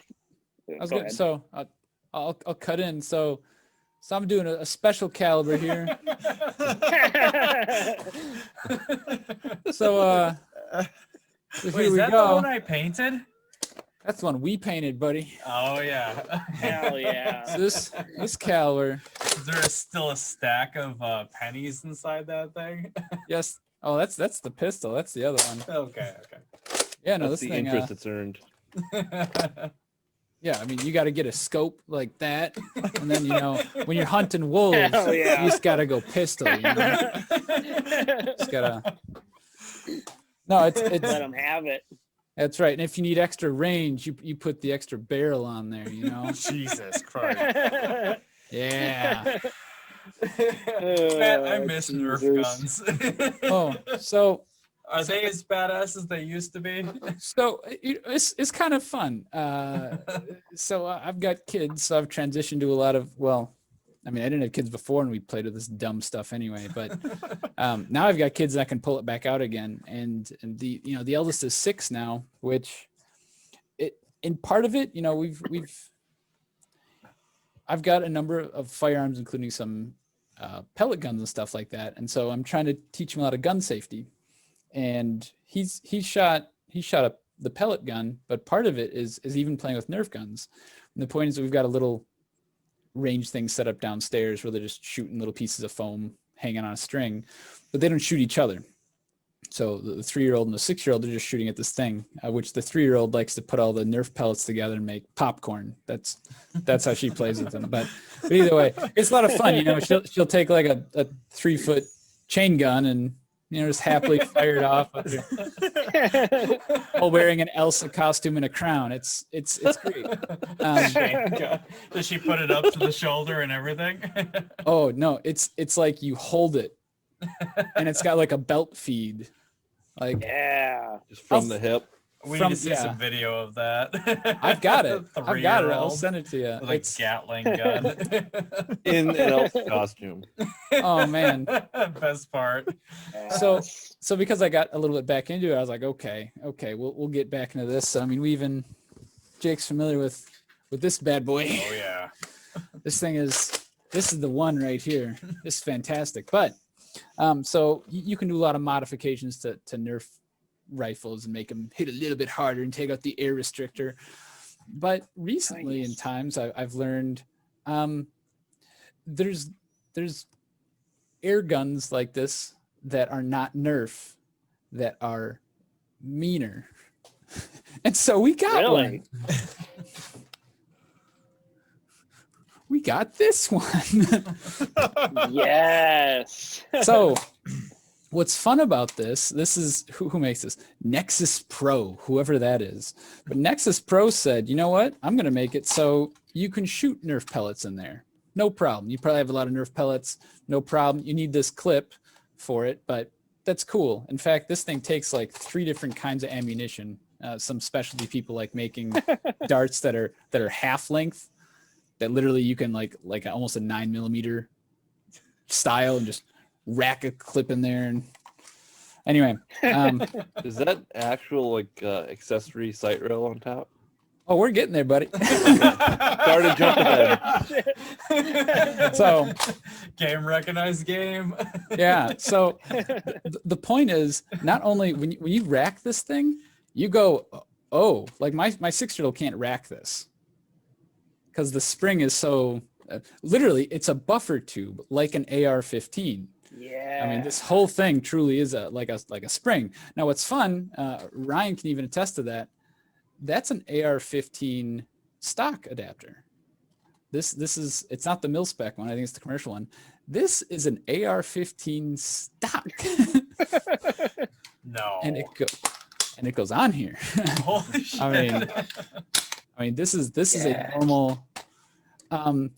This thing is $50, and the sight on here is $150. As Steve Damn. correctly identified, this is a Picatinny rail, and this is like a AR-15 style Picatinny rail. That's awesome. I know the purists around here are going to say, why do you have your red dot so far forward like an idiot? I know I put it on an hour ago, and part of it is that I need the low profile red dot to put it back here for my cheek weld. So this works just as well. So I'm just put that out there. But the point is, that's a red dot on there. I mean, that's what? And this thing will leave a welt. I mean, it's not a paintball gun, but ooh, I won't let him play with this. But I don't Is have that to like the airsoft of today. almost. Or is airsoft still a thing. I don't know. I think airsoft's still a thing out there. Well, it's not right now. I mean, paintball, none of, I mean, I guess you're wearing a mask. I guess you probably could still do it. Yeah, really. No, Nerf is probably about exactly where it was when we left it a while ago, where, okay, maybe if you're 15, it's pretty cool, but. Maybe where it should stay. Very good point. Too Okay, soon. so Nexus is for the older millennials. Yeah, so I'm an idiot, and this thing's awesome. That So, sounds fucking cool. Okay, so Let's- it fits all the AR-15 components, and you said it fires quite a bit harder than the Nerfs. yeah, it's not going to kill one of the wolves, but it'll But it takes It'll make him Nerf yelp. ammunition. but it'll make them yelp, or they'll be like, "What the fuck? Is that guy have We an just orange?" lose Ryan. Fuck that guy and his tent. Yeah. Uh-oh. Oh no, Ryan's gone. Sasquatch got him. Sasquatch was like, Nope, he's mine. Say, like, he's really pleased. those wolves are like, "Yo, heard you was talking shit." Oh, we lost On him. that bombshell, I'm gonna take off for the night because I have to be up at 5 for work. All right, man. Don't forget to grab your purse on the way out too. Oh, Oh. I got. So what are we gonna leave him with? Are we gonna say Weeble, TD Ameritrade, E-Trade? Robin. No, No, E-Trade or- E-Trade or- pulled the or same Ryan? shit as I think Robin we Hood. said Ryan. What about, Okay, what about okay, Powerball? Get Weeble. Yeah, Weeble. No. Weeble? No, that's Weeble. gambling. That's gambling. We don't gamble. We don't do nothing. I was gonna say Blackberry's like a 20-minute drive from my house. Blackberry. No, I think we just got a get- broken Ryan connection. I think DJ Spruce there will send you a link, and Yeah. you'll get to Weeble. Get to Weeble? Do Yeah, I get to wobble and not fall down? Jesus Christ. No. This guy. Okay, it's time. No. I'm gonna go home. All right, buddy. We'll see you later, man. Adios. Yeah, yep. Ryan, virtual high five because I can't see you. He's somewhere. He's trying. Oh no! Hey guys. Oh, just like a voice enters the room. Oh no! God, is that you? Oh, guys, Sound I a lot never like left. Sasquatch.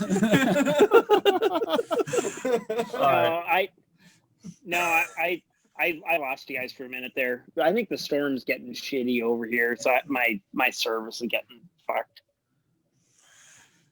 Okay. That's actually big banks on Wall Street that are going to try to. We got to ruin your internet. Citadel's fucking you up, dude. Citadel's messing. Oh They know. They're targeting. God. Take your internet connection out. Oh man, I wouldn't put it past him at this point. After the amount of shenanigans, all right, buddy. After the amount of shenanigans that we've been seeing today, I don't know. Big Isn't that banks the next controlling the step? weather, taking our internet out. To the weather. Wouldn't put it past him. Well, DJ Spruce there, you got some toys in the background of your own. I did pull mine out of storage and charge up the battery and run around for a while. That battery is toasted. The lair, the RC lair, that's a complete mess right now. Oh, you're down in your basement, man. That RC layer is highly improved since last I saw it. Yeah, it's looking real organized. It's not. It's an optical illusion. It's actually a complete mess. That bench, if I pretty much put those cars there to help cover up the mess there. And here I thought I was going to be the only nerd hanging out with a soldering iron behind me. But look at you, Steve. Right there. There's my solder station. That's right. I've got Halloween decorations. Can you guys hear me fine? Yeah, we can hear you just fine. Okay, you still hear me fine. Okay. Actually, you're at least in my ears. You're pretty loud. Oh, yeah. Okay, sounds good. So, can you still hear me? You're a little echoey. Okay, so can you hear me fine now? This is better. Yes. This is better. Okay, sounds Yeah, good. it's more Ambient. It's a little clear. Okay, Yeah. sounds good. Turn off the mic that was over here. Okay. What do we got here? Trying to identify your soldering iron. Is that Jesus? Is that no? Heiko? Ooh, he's good. mine or Yeah. Charlie's. Oh, mine's Yours. a Heiko. Steve, Mine's what's a real, yours? Mine's a real Heiko. 2 Hagos. Yeah. Oh, we ain't a real Heiko. Well, there's a lot of Chinese knockoffs now. Oh, Yes, this one's a there real is. one. We It's can't pretty identify improved. anything on Ryan's end because it just says Ryan on my screen. I saw a stovepipe. Yeah. Oh, he's And gone he's again. gone. It's okay. Well, we did our best. Ryan did his best despite being in the middle of a storm. Well, hunting. We hunted squirrel at 224 with a crossbow. Oh yeah. We had our own blind and everything. Well, and you guys shot 22 calibers in the middle of an evening. I don't know what you're Thursday talking night. Donnie had never shot a gun before. That's wild, isn't that That's just wild. He was like what 24 or something at the time. Never shot a gun. No, he wasn't even drinking age. He was like 19 No, still. He was 20. really? He was 20. Oh man, I forget he's so much younger than us. Well, younger than me. Compared to the drug dealers that were throwing 9 mils around, so Yeah, That's true. it's whatever. it was nothing That's true. in that neighborhood, anyways. 224? Goddamn. All right, so boys, what's our prediction for tomorrow? What do we Man, think's gonna happen? Well, if it's like last Friday, it should I'm be still pretty- emotional over it. You got mad FOMO? Well, I need a brokerage that'll let me buy.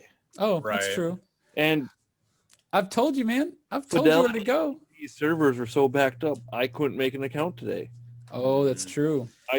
Well, after I get off here, I'm gonna try again to make an account. Well, that's why it's 6 On a.m. TD. I'm gonna have to. Mhm. I would just make one at both. man. Well, rumor is Robinhood's gonna let open the memes back up tomorrow, but Yeah, okay, win. at this point, damage is done. Yeah. My well, money's gone. the email that I got from Robinhood said that it was like there was still some limitation. So who knows what their plan is for that? Like Well, what let's say- limitation means. Let's say the short squeeze continues next week, like they predict. Is Robin, when it comes time for my sell to execute, is Robinhood going to be able to execute that order? That's true. That's It's actually not- one of the reasons why I ditched Robinhood originally. I still think it was one of the most beautiful user interfaces. In fact, I preferred buying options on Robinhood compared to anywhere else. Part of I the reason hate why I've leaving kept- That's why I've kept my money there as long as I have. The interface is so user friendly. Mm-hmm. But the one thing that like I could not stand and drove me up a wall, as I'm not necessarily trying to do day trading through Robinhood, but last spring I was trying to chase some stuff and whatnot. And so the point is being able to replace an order quickly. So cancel out an order and replace it.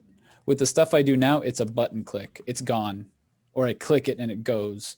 With Robinhood, I had to go in and like look at my transactions. Here's the open orders. And now what do you want to do with this? And cancel. And they have that interface that makes it look like you're texting with a customer service representative. Oh yeah. They got the cute little emojis and stuff like that. And I'm like, dude, I'm just trying to like do an order. Yeah, I feel like they oversimplify that part of it. Yeah. Or like make it too beginner friendly. Which is funny considering it's like you guys sell options. Yeah. Like, right. yeah. Like, I don't need emojis to tell me that I sold something or I bought something or I made a deposit. I don't You don't need confetti. Yeah. I don't need that affirmation. Of which I remember there was a guy that I liked watching on Twitch that he does a lot of. I'll give him his shout out. It's Wall Street Booyah. He's real entertaining. He wears a Batman mask and he just kind of BS's throughout the whole stock trading day and whatnot. And I watched the charts that he was using and I'm like, these are great charts. You know, it's like you're at the command center and you have all the stuff. And I was like, what is that? And I found it was TD Ameritrade and he's using Thinkorswim. And I was like, okay, well, I'll try that out. And to begin with, I just used the charts. And then I used the charts with my Robinhood account. But then I got to the point where it's like, all right, I need to start doing like a real brokerage. And so I learned how to use it. And I found it to be, it's not wholly intuitive, but it's not unintuitive. It's just, there's a lot of stuff you can do. But once you get it, you're like, oh, okay, no, this is way better. So I'm all about it. Yeah, I mean, I just jumped into Thinkorswim today. I mean, TD Ameritrade was really clunky. It was kind of hard to kind of figure all of it out. And it was sort of like you come from Robinhood where it's like fucking iPhone level simplicity. And then, you're trying to navigate TD and it's pretty clunky. Thinkorswim is definitely smoother, little more easy to navigate, cleaner, just like their dashboard is super slick. What I was gonna say, I know we're doing recording stream here, but if you want to do an auxiliary, I can walk you through some of that stuff. Yeah, one of these days, dude, we'll do a screen share and I'd love to get an idea of all the little bells and whistles. I haven't looked into Thinkorswim yet. Is Thinkorswim mobile friendly? Very. Mobile is even easier than the desktop to navigate. It's super clean. So I'm basically using it for GME right now only, just because like I haven't. Focus has been completely on just GME. I might jump into a few more YOLOs, but it just in terms of like having a snapshot, just pulling up the phone and looking at the dashboard, it's clean, it's simple. So I should install TD, and then Thinkorswim is just interface for TD. Yep. And so through it's a different app. Through the Thinkorswim thing, they'll tell you to log in, and what you're doing is you're logging into your TD account. And the TD account is just the brokerage behind it. I think Thinkorswim you can use with a number of other brokerages, but it kind of comes with TD Ameritrade. And so it's like, okay, that's actually one of their big selling points. It's like, hey, open up one of these accounts and it's free. That's the point. Options do cost money, but especially if you're not doing them, what do you care? And the options, I mean, it's cheap. It's like 75 cents to open up an option thing, of which when you, when you drop like, well, I guess at the small end, you might do an option for $200, but there's other ones that are, you might drop 10 grand on something. Who cares about 75 cents or $1 or whatever it is? It's so negligible. It doesn't make a difference. So, yep, that's my. This morning I was beyond frustrated. I liquidating some of my legacy boomer positions. I shouldn't say legacy, but some of these boomer stocks that I probably wasn't a smart thing to liquidate, but YOLO. well, I'm in the same boat, dude. I mean, I'm cashing everything out and just moving it into the YOLOs because Viva la Revolution. Definitely not cashing everything out, but I liquidated some things I'm probably going to regret liquidating. Yeah, but you can jump back into it next week, man. Really, what's going to be missed? Well, I have to clarify this. So my dividend stocks. So after a year, the capital gains, I don't get tax capital gains. Now I sold, buying back in, that starts my year over again. Yeah, I suppose. That's exactly how I felt. Finally, get rid of my Sabra, was because I think I picked that up in April last year, and it was a pretty heavy position in mine. But I was like, when I picked it up, it was a 16% dividend, but it was a growth stock, and so now because of where its price tag is, it's more like a 8% dividend. The point is, this is a margin account. It's costing me 9% a year to have all this extra, and so the dividend doesn't necessarily even cover that. So after it grew plus the dividend, which was cool, it's like, wait a minute, why am I doing a margin account and dividends here? This is not winning. And so I'm not using any margin mine. I'm just using straight cash. Yeah, I don't know. Once you hit up some margin, it's a fun little drug. I was just gonna say, I bet. It's probably one of those, you take a bump, you're not going back. That's about right. Fucking dealer, man. Get you hooked. Well, here you are On the trading FDs. stocks, man. Yeah, man. Well, I'm staying the fuck away from options for a little bit. I mean, I know that's where the real money is, but that's where the real loss is too. So I'm enjoying it. I'm doing too good right now just on the basic stock trading. So that's where I'm going to stay for the foreseeable future. So far, I'm plenty content with the returns I have on just my equities. Well, the beauty of it is too, it's like I jumped in with so little money and it's grown and grown and grown. And then because of the 30% gains, that's compounded. And like now I'm actually seeing like significant daily gains. And I'm like, Jesus, like I keep this going. Right. Like, fuck, where am I going to be at the next year? Like, well, I'm all in. And, we talk about diversification. And that's one of the things is that, okay. And so you got boys on Wall Street Bets that, all they're doing is YOLOing the whole account through an option, which is like, no, I've played that game before. I've won at it before too, but it's still fun to play because, I mean, for instance, like I got options that are sitting at 250% return. Damn. I mean, and it's not that challenging. A lot of these are what would be called momentum plays. So, something gets popular. So it's popular. So you throw in your couple bucks at, GameStop because other people are doing it. And it's only going to be a week or maybe a couple days even, but you roll with it. The point is, you're looking for your 10% gain or maybe even your 30, which is pretty crazy. The point is if you buy 30, why stop there? Well, that's the point, is that if you're only looking at it for a couple days and whatever gain that's going to be, if you do the same thing with an option and roll with it, it's multiplied basically. And so that you might score your 30% on your option within an hour and then you can biz ounce on it. And so that's the point, man. Some of those things, it is real good, man. I got these cheeseburgers. Jesus. Oh my God. Yeah, it's wild. It sounds like I wouldn't call it like well, it's a drug. We'll call it that. Like it's a drug that you can live on if you're really freaking good at it. Well, for instance, like Nokia, for instance. I could have bought like $100 worth of Nokia. Or, we'll do something more real. I could have bought $500 worth of Nokia. And then, the next day, it's up. We're talking about a 10% gain over the next couple of days. Like that's pretty crazy for a stock to get. I mean, we're seeing it right now. But the thing is, for that same $500, I could throw that at an option at Nokia that's dated way far out. So that alleviates you from a lot of decay and some other things. The point is, if there's a high percentage chance that it's going to go up, you might get your 50 or 60% return on it within a day or two. Damn. And so the point is it multiplies things.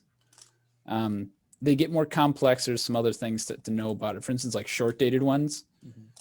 When me and Ryan talk about theta, we talk about theta decay, so theta gang. The point is, if you buy an option, it's only 7 days out. Every day that you get closer, the option, no matter what, loses money.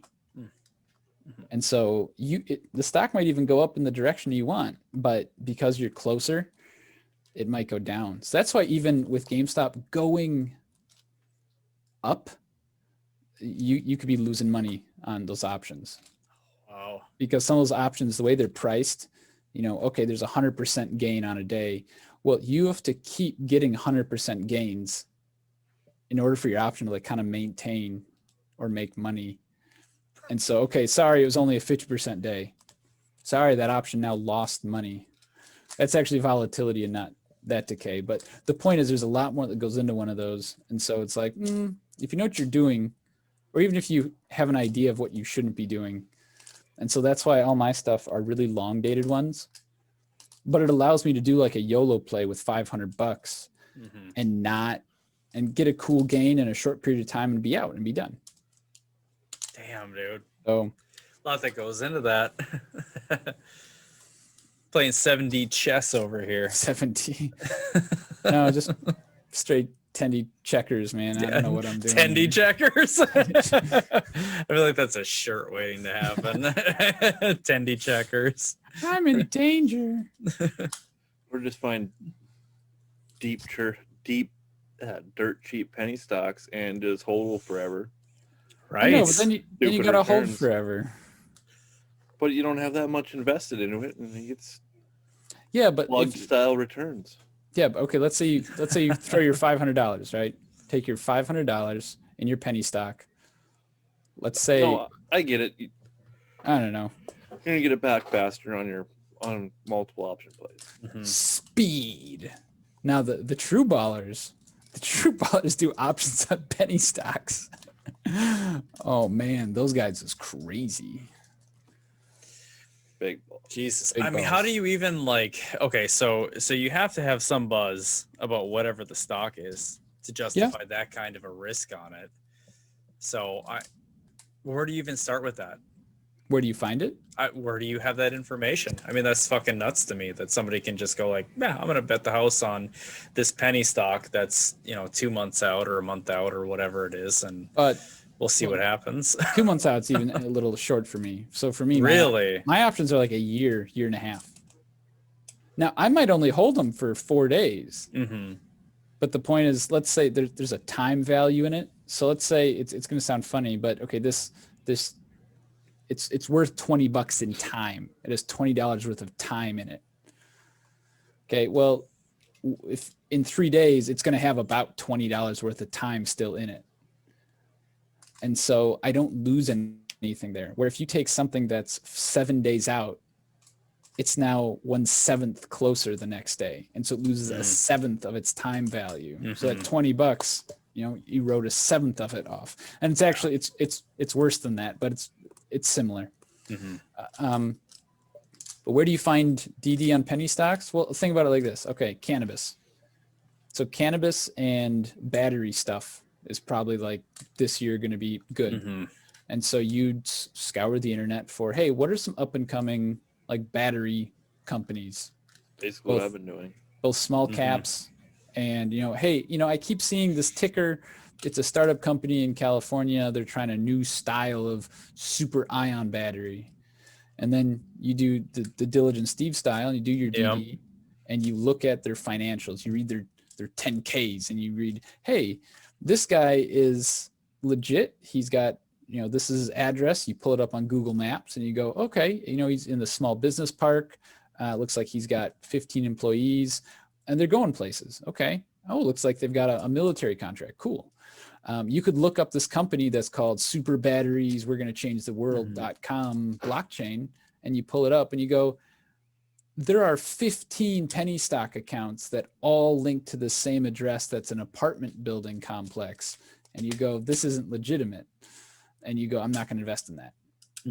So that's doing your DD. And so that makes sense.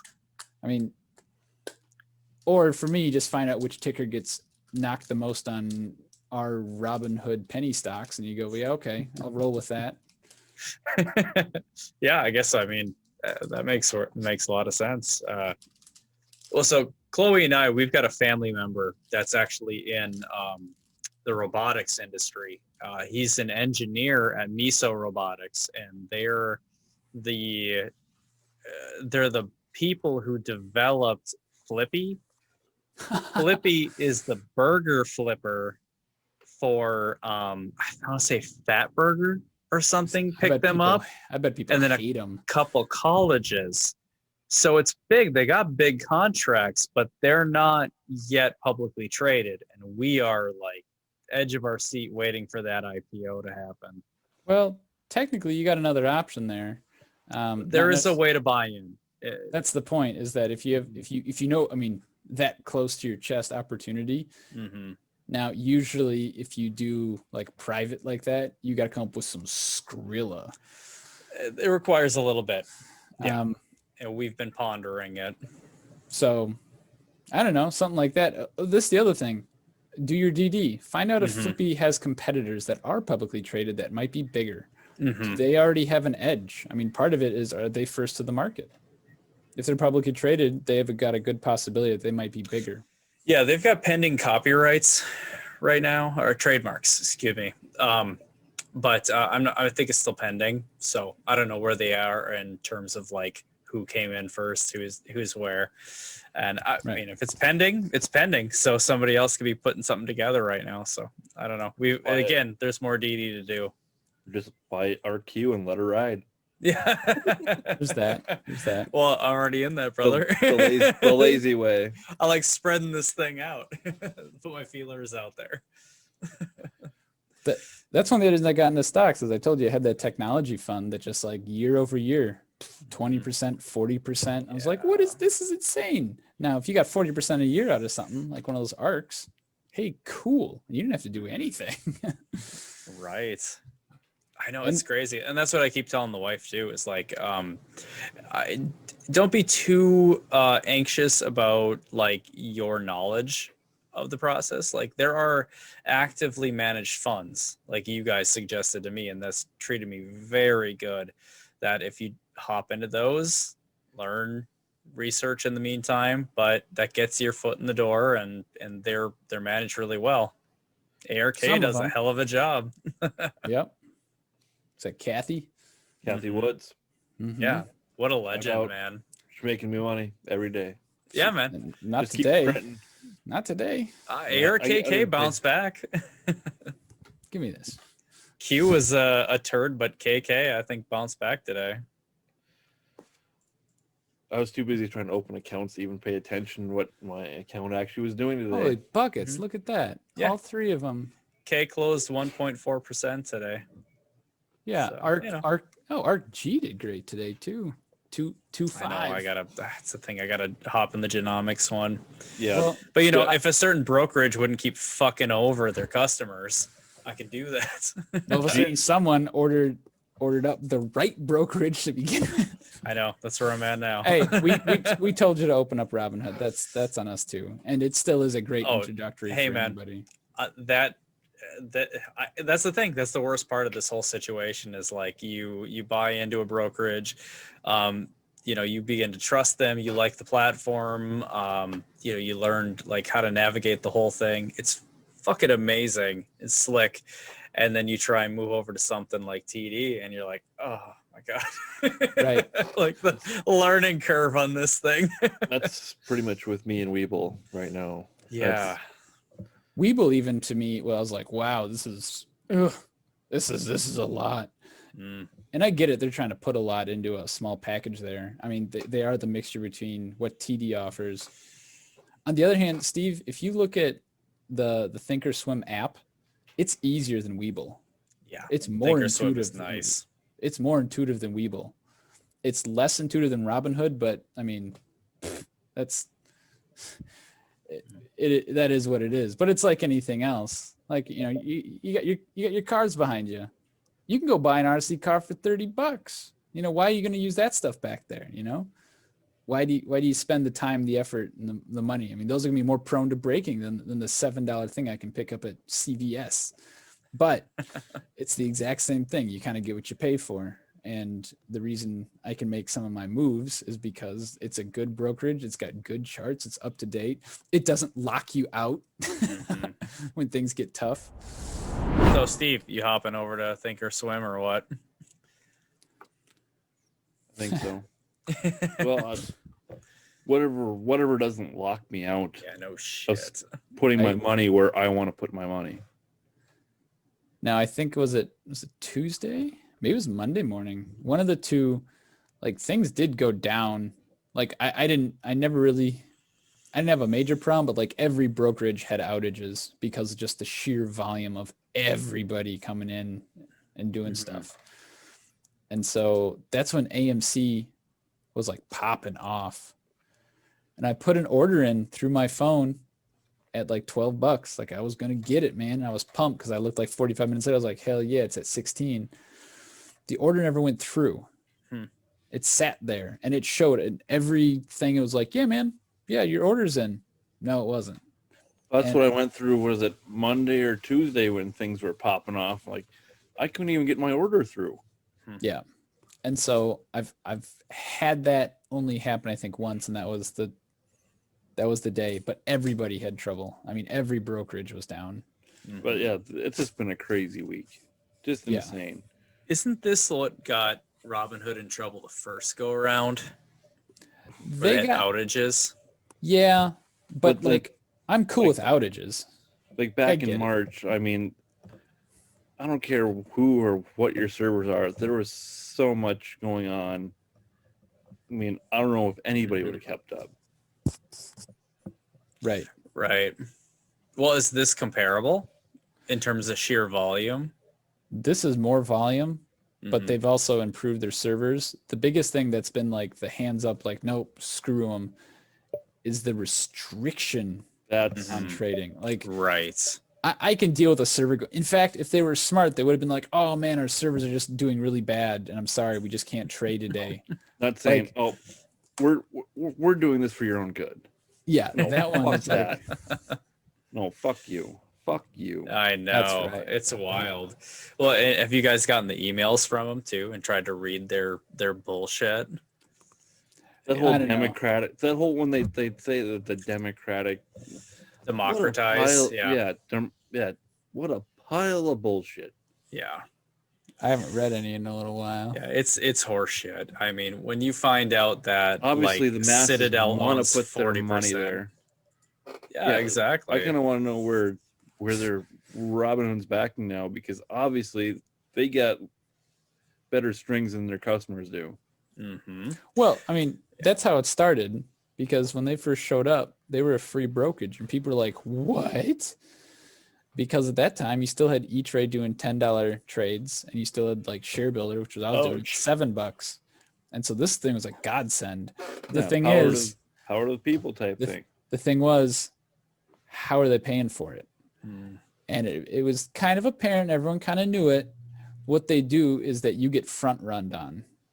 And so they send the order essentially to the big boys first. And say, hey, big boys, this is the order that's coming down the line in like a second. So the Big boy- hedgies already know. That's why it's free. Hmm. Is because just like Facebook or Google or anything else, your information is just getting sold off, which it's like, fine. Okay. I spent an extra penny. I don't care. It's not $10. Mm-hmm. And so I was cool with it, but today, crossing the line. Well, yeah, exactly. You can kind of see where the it's a good analogy for it. I mean, this is Where just their sort of like, loyalties lie. yeah, exactly. I mean, when push comes to shove, like this is what it was always intended for. Like they had this, they're watching the data, they're giving them that moment. It was always for this scenario. Well, here it comes to fruition, and now we're all getting fucked for it. Well, and I can get some of it. I'm like, okay, for instance, hey, we're going to take GameStop off margin. You can't buy it on margin. We're not going to bag hold for you. No, it's your that problem. makes sense, I because you could totally have would have got that. I mean, if they would yeah. say, yeah, no margin, I'm cool with that. I'm a cash buyer. Well, how many people on your friends lists have just joined on to Robinhood or any of the other brokerages today just because they want to jump on board of this cause? Oh, I don't know about Shitload, today. I'm assuming. I've had half a dozen, Well, you've been, and that's not a pumping. lot, but that's But I think it it was like last October. I remember seeing someone on Facebook being like, "Hey, I just got Robinhood. Like, here's my friend code if anyone wants a free stock." And I was like, I know who you are. You should not be trading stock. Right. And you should at the same time. Like, it's like, yeah, everyone should try it out. And But at the same time, that might be just enough of a nudge to make people more financially, what's the word I'm looking for? adept, Mm-hmm. knowledgeable, Yes. Aware. Yeah, that's probably That's a the good one. biggest thing, just aware. Well, you really take the veil off, like until you start actually trading, you don't realize just how much of a shell game this whole thing actually is. And then you get into it and you're just like, oh, this is how the strings are pulled. Like, this is what a hedge fund is. If it takes that little nudge to get people's own house in order, let them do it, Right. or let them make a bigger mess of it. It's their own lives. That's why I'm kind of nudging Donnie a little bit about it. Like, I think you might get a lot out of this. Maybe. Yeah. Well, to me, it's just a familiarity thing with anything. Mm-hmm. It's like, well, I don't know how to buy or sell stock. I get it. You buy it, then you sell it for more money. Cool. But, I don't know where. I don't even know where I would do that. And you're like, oh, no, this is an app. Mm-hmm. Pick Nike. Hey, I know Nike. Buy. I know Apple. Buy. Mm-hmm. And so once people both feel comfortable using the interface and then feel comfortable that they're not throwing their money away, then they're set. That's huge. Just establishing that trust for the platform, trust for the process. Yeah, it's trust in the process, of which here we are, right? But Yeah. I've had an interest in buying stocks ever since I was a kid, but no one was willing to show me or teach me, and then I get sucked into the materialistic world, the next bright shiny thing to spend my money on, and me and you fuckers and buying car parts and cars. Dude, Oh yeah. hey, that Z is still beautiful. I don't care what anyone says. That was a good purchase. I mean, no, I don't regret a moment of it, but it's just something I've always meant to do until I finally pushed myself to pull the trigger. Mm-hmm. I was both so happy and so nervous when you were like, "Hey, what you know about Robin?" I was like, "Oh." I just felt it was just time. It was time. Yeah, man. Well, I don't have any fucking excuse because you guys weren't the first ones to nudge me about it. This was back like Jason Eason days where he was like, "Hey, what are you doing with the extra money you have?" Knowing full well that I didn't have shit at that point. But hey, $20 in back then. He's just trying to pump you for that promo stock. That's right. This is way back when. This was Hey, back when. Don't knock those promo stocks. I've got a Microsoft out of it.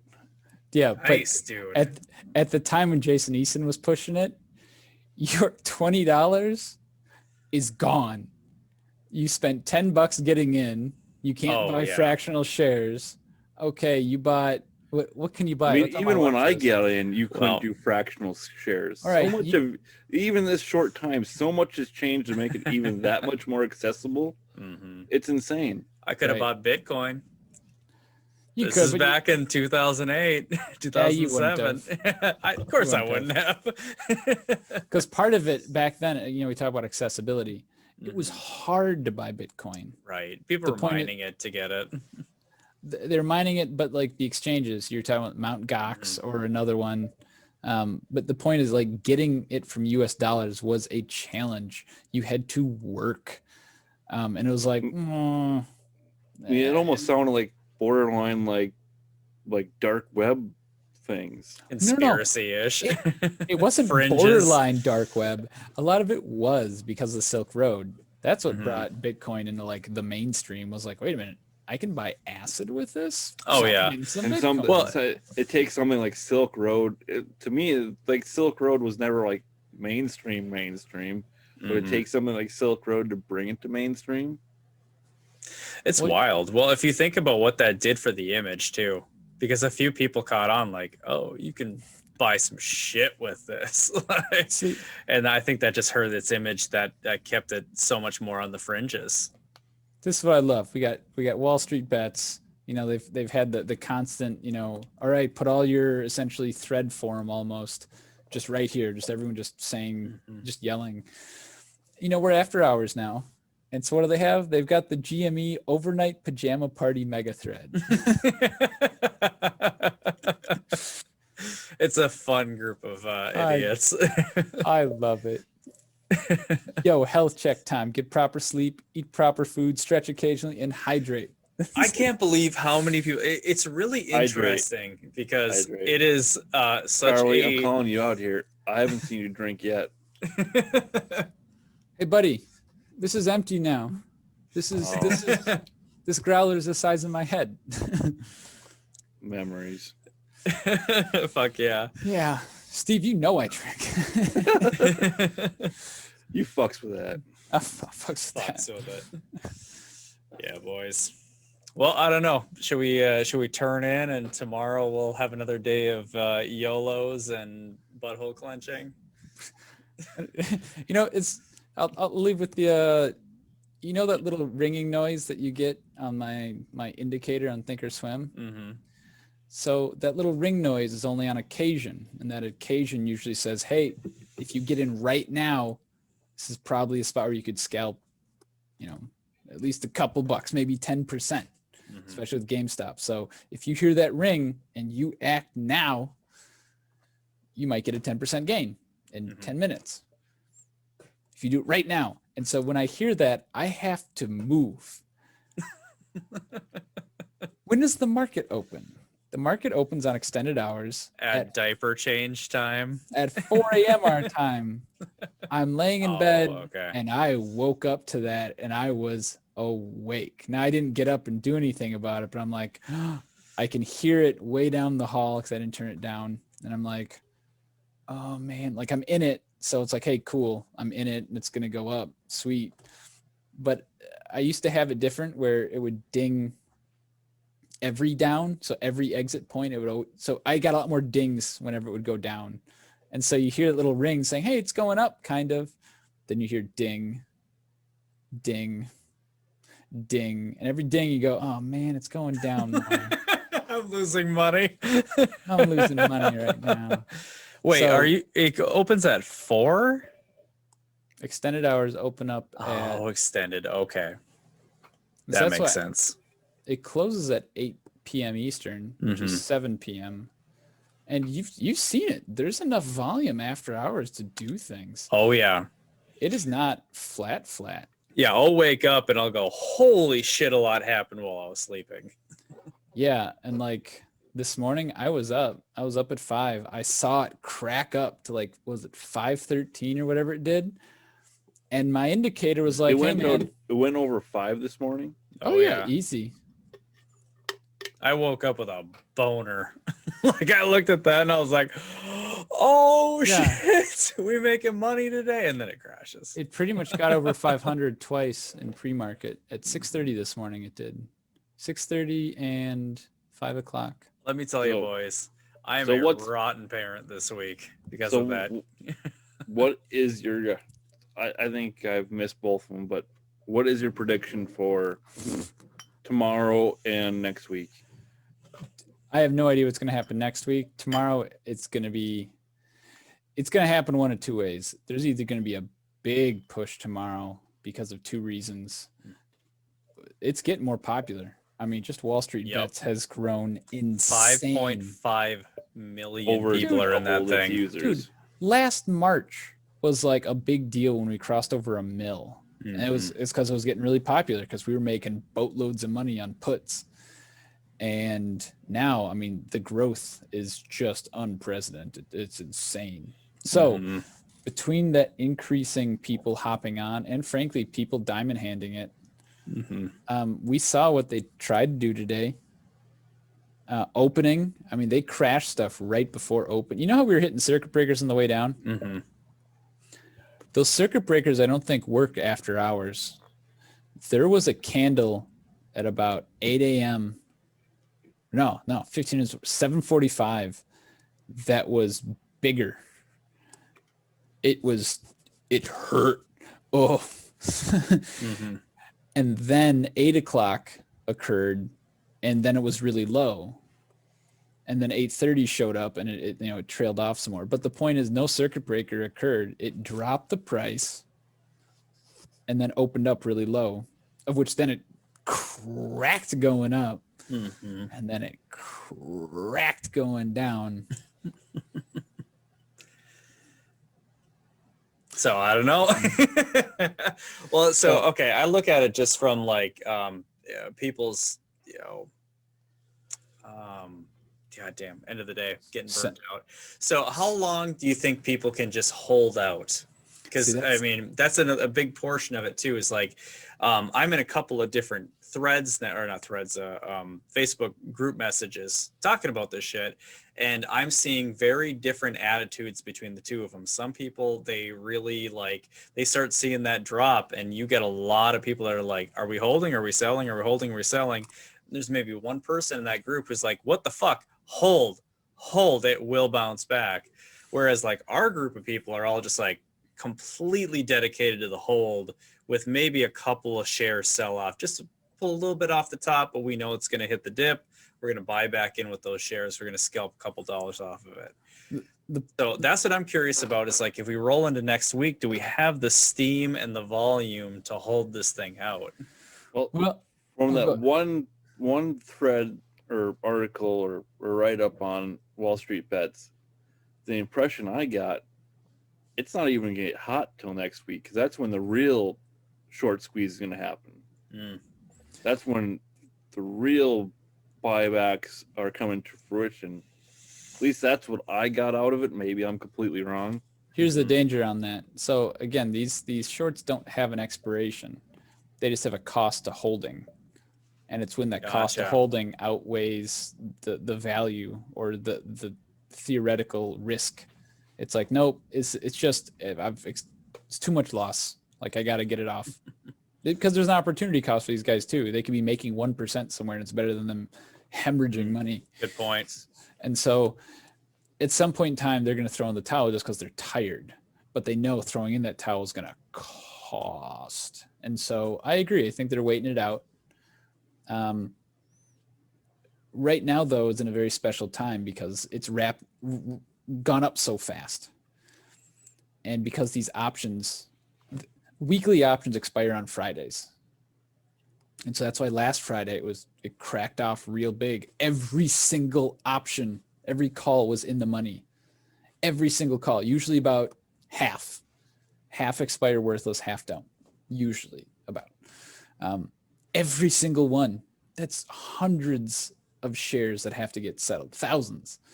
Same thing's going to happen tomorrow. Someone has to pay out. So a lot of shares have to move legally tomorrow. So we're going to see some drama tomorrow. Yeah. So even if the shorts don't have to deal with something, people are going to have to be picking up shares just to pay off their bets that they made. The small shorts, so to say. So tomorrow's definitely going to be a wild ride. It's going to be wild any way you kick it. I was excited for tomorrow just because it's my biggest dividend day in my trading career. Well, congratulations. That's pretty cool, man. Fuck yeah, dude. I went and sold all my shit off because fuck Robinhood. I'd have been getting some dividends. Well, I guess I don't know what kind of equity you're exactly dealing with, but you can transfer your account from brokerage. But it's going to cost you $75. Robinhood can lock your stuff up for weeks doing it. Really? To me, the easiest way to transfer, and I think I mentioned it before. All right, I need to transfer the share Amazon. Well, I sold it on Robinhood and I bought it on the other account. Yeah, that's what I'm doing. Now, you obviously have to have some capital to do it. I get it. But that was an instant transfer. Well, I know with like my REIT positions, like I've built those up and I've held them for over a year, and I don't want to give up that capital gain status. Sure. And so totally. So you could liquidate your short stuff and then let that stuff either sit. I mean, in some ways, I don't know, screw Robinhood, but at the same time, you could just leave it. Or just fucking move it out, or matter of principle, because fuck those guys. That's the spirit. I like it. That's Boys. why I'm doing it. Fucking spite. You got to go Yep. to sleep, don't you? No, Doge is at 7 cents. No. What is? 7, like Doge literally is at 7 7 pennies. cents, almost 8 No. cents. No. No. Point No. oh 0.077. No. No. Why did I ever sell that? Oh man, I'm glad I got back in.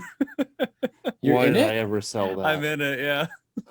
You know how much money I would have had if I fucking kept my initial purchase Today's just for return funsies? is 515%. Because I bought like I can't remember how much I bought, but like I bought it just for funsies, just so I could say I owned it. And I'm like, this is dumb, and I sold it.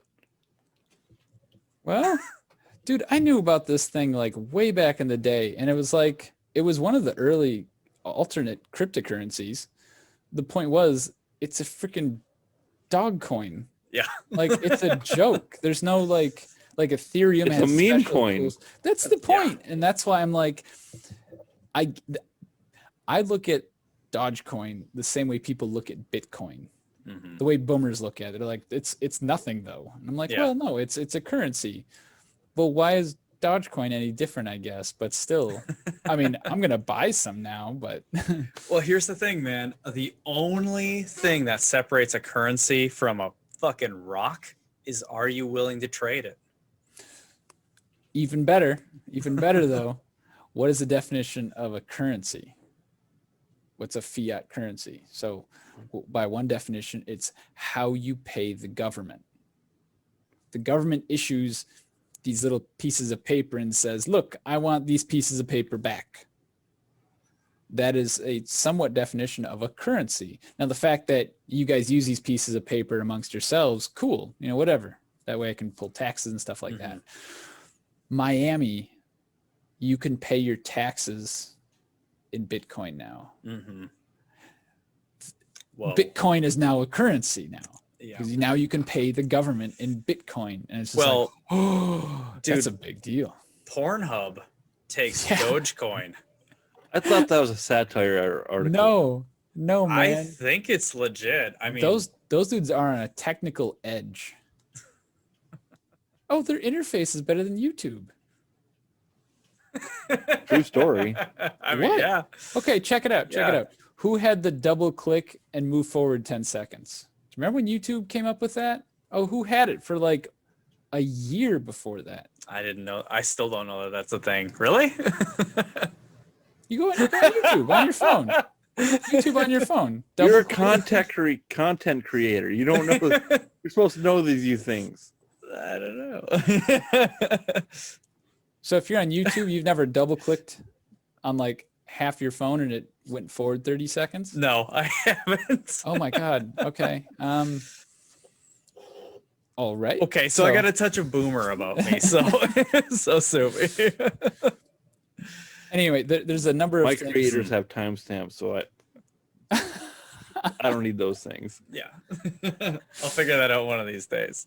The point is, from a technical perspective, they've done all sorts of stuff. Mhm. I mean, they took the internet of a certain commodity and put it in one spot. I mean, that's incredible. Oh yeah. Yeah, a little seedy, a little, like their practices to arrive at that weren't necessarily great. How's that? Well, it hasn't exactly been great for their content creators, because you went from having your own platform and sort of setting your own prices, and now you're having to work from a monetization from a massive platform. Has its pros and its cons, but I have to assume that it's not I mean, they didn't too force different from YouTube. They didn't force their creators into that. Their creators chose that to be on the bigger platform instead of trying to average. Correct. It market was sort of themselves. like this is coming. You don't have a choice that it's coming. It's going to kill everything, and if you don't get on it, you're gonna drown. Yeah, So but it's that kind of thing. before that, you had to think about But there's How- creators that have made it on their own without them. I mean, Yeah, because it's of a choice. OnlyFans. Well, no, even there's creators out there that are making it with completely on their own, even without OnlyFans. Yeah. And Well, semi-fortunately, I have no idea about that one. Well, not everybody can make cake farts, you know. 2009 called. Yep. They want That's their still a website thing, back. dude. That's Oh, still I don't part of doubt the it. zeitgeist. It's probably still profitable too. Oh, I'm sure. It's still Oh, man. commonly referenced. I still love the good old trolling that had like, hey, you guys, we're putting a new party together for Trump. We're going to be kind of like the thrown out pieces. We're going to be sour on them. We're going to start the lemon party. So go to lemonparty.com and and sign up. And it was like, Didn't you link that not that long ago? No, not me. Someone did Not in one I. of the chats or somewhere. I'm like, oh, nope. That's gonna get flagged. That link is staying blue. Oh man. Well, so gentlemen, I think we're at 3.5 hours. Oh man. So if anybody go- sticks it out to listen to this whole motherfucker, they just got an education and everything and nothing. I was gonna say have fun editing this down to something watchable, but You just put it out. well, I'm gonna splice a couple of pieces out of it, but for the most part, I mean, Just gonna send it. it's actually pretty entertaining. I all mean, right, dude. We're gonna do it. We're gonna. uh-oh. You're gonna Charlie's see. gonna share his OnlyFans. No, we're gonna do this live. I am going It's to. I going can't- live in 5. So Uncut and raw. so Binance, I have an account, but I haven't been fully identified yet. So, oh no, I'm good. All right. I was going to transfer Bitcoin to my Binance account and then buy Dogcoin instead of doing it with real money. But maybe I should do it with real money.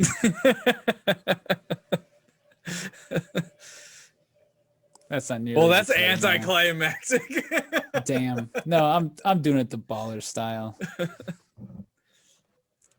Okay. Oh well. You know what I'm gonna do? I'm gonna try and edit this fucker so it can come out like right away. Good The luck with trouble that. is this is 3.5 hours, so I don't know. Fuck it. This is gonna be like 40 gig video. I don't know. So, It's gonna be so fucking it comes big. out No. somewhat Like some- timely. Yeah, I wanted to originally. Well, Now that I good think about it. stayed on a little more on topic on the situation at hand. No, it's fine. It's actually pretty freaking entertaining. So I think we'll do all right. Oh, not to add extra requests, but Elk, wolf, do hunting, and GameStop. do me a favor and like knock out my second half of my name on the video thing. So that's Oh, down at the bottom. I don't even Yeah. think they'll show up. sweet. Yeah, I I don't- don't. In the other videos or podcasts I've been in, that's totally. I think it's cropped out or it just Okay. doesn't show up. Yeah, they don't include that. No, I wouldn't include personal info. Well, actually, come to think of it, I might actually have your full names in some of the descriptions. You guys want that left out? Whatever. I don't give a shit. No, I can As long though. as- I think If- you've always just used Steve Collins for my descriptions, but Mm-hmm. you could use Spruce or just Um, the person formerly known as Steve Collins, aka Spruce. Yeah. I was What at do a you wedding. guys want me to do? I just Totally up to you. throw Okay. Charlie on there. I'm cool with that. You want to reference me as Spruce? Go The for Spruce it. Goose. Or- Spruce Goose. Or the few video. Actually, I think I've been in more podcasts than anyone else now so far. Yep. I think I think- feel like I've been hogging the guest spot here. Nah, not at all, man. I think Jake and Donnie have been in more, but who's counting? Well, true story. Jesus It is their Christ. podcast. Come on, I'm not even in the entertaining one here. Ryan was wait. the entertaining one, apparently. Ryan kind of stole the show for a while tonight. That's with for sure. Yeah. was Those was were pretty good stories. Mm-hmm. was this They had me supposed to be captivated. entertaining? I'm sorry. Hell, if you watch Rogan's first episodes, they weren't all that great. I don't even like watching his full like podcast stuff. I like watching his like half-hour concentrated things that gets His on clips. YouTube. Yeah. Do you see the one with Musk talking about basically genomics and like his company doing like implants, brain implants and shit, and Oh yeah. basically turning us into cyborgs? We said we already kind of are, because as long as you're carrying a cell phone with you, you know, you're Yep. basically connected to that thing. And he just wants to take and make it a literal transplant. Neuralink, Yes, what Neuralink. it's called. Hmm. When that shit hits the market, fucking buy that shit up. Dude, it's already in testing phase. It's already implanted into somebody. No, I just meant like the stock market. Oh yeah, yeah. Here It's we go. close. 30 minutes. Oh man. Yeah. I mean, I feel like morally I want to not buy it, but Right, it's gonna protect us from the robots, man. Well, The robot man's gonna protect us from the robots. well, basically, like, what the part where like, basically like the non-hybrids turn against the, or the hybrids turn against the non-hybrids, and it just some scary fucking. It's weird, man. I mean, we're living in sci-fi. The times we live in are fucking. That's why you buy CRISPR. Yeah, right. Well, that was one of the tickers that went up today, didn't it? That's one of the ones that I won't sell. Well, Mm-hmm. I'm exposed to CRISPR via ARC G and K. Mm-hmm. Yeah. It's in G and K? Yeah. I thought it was just in G. Shows you what I know. Last time I checked, it's in G and K. Well, if Kathy's in both places, that's a good sign for it. Yeah.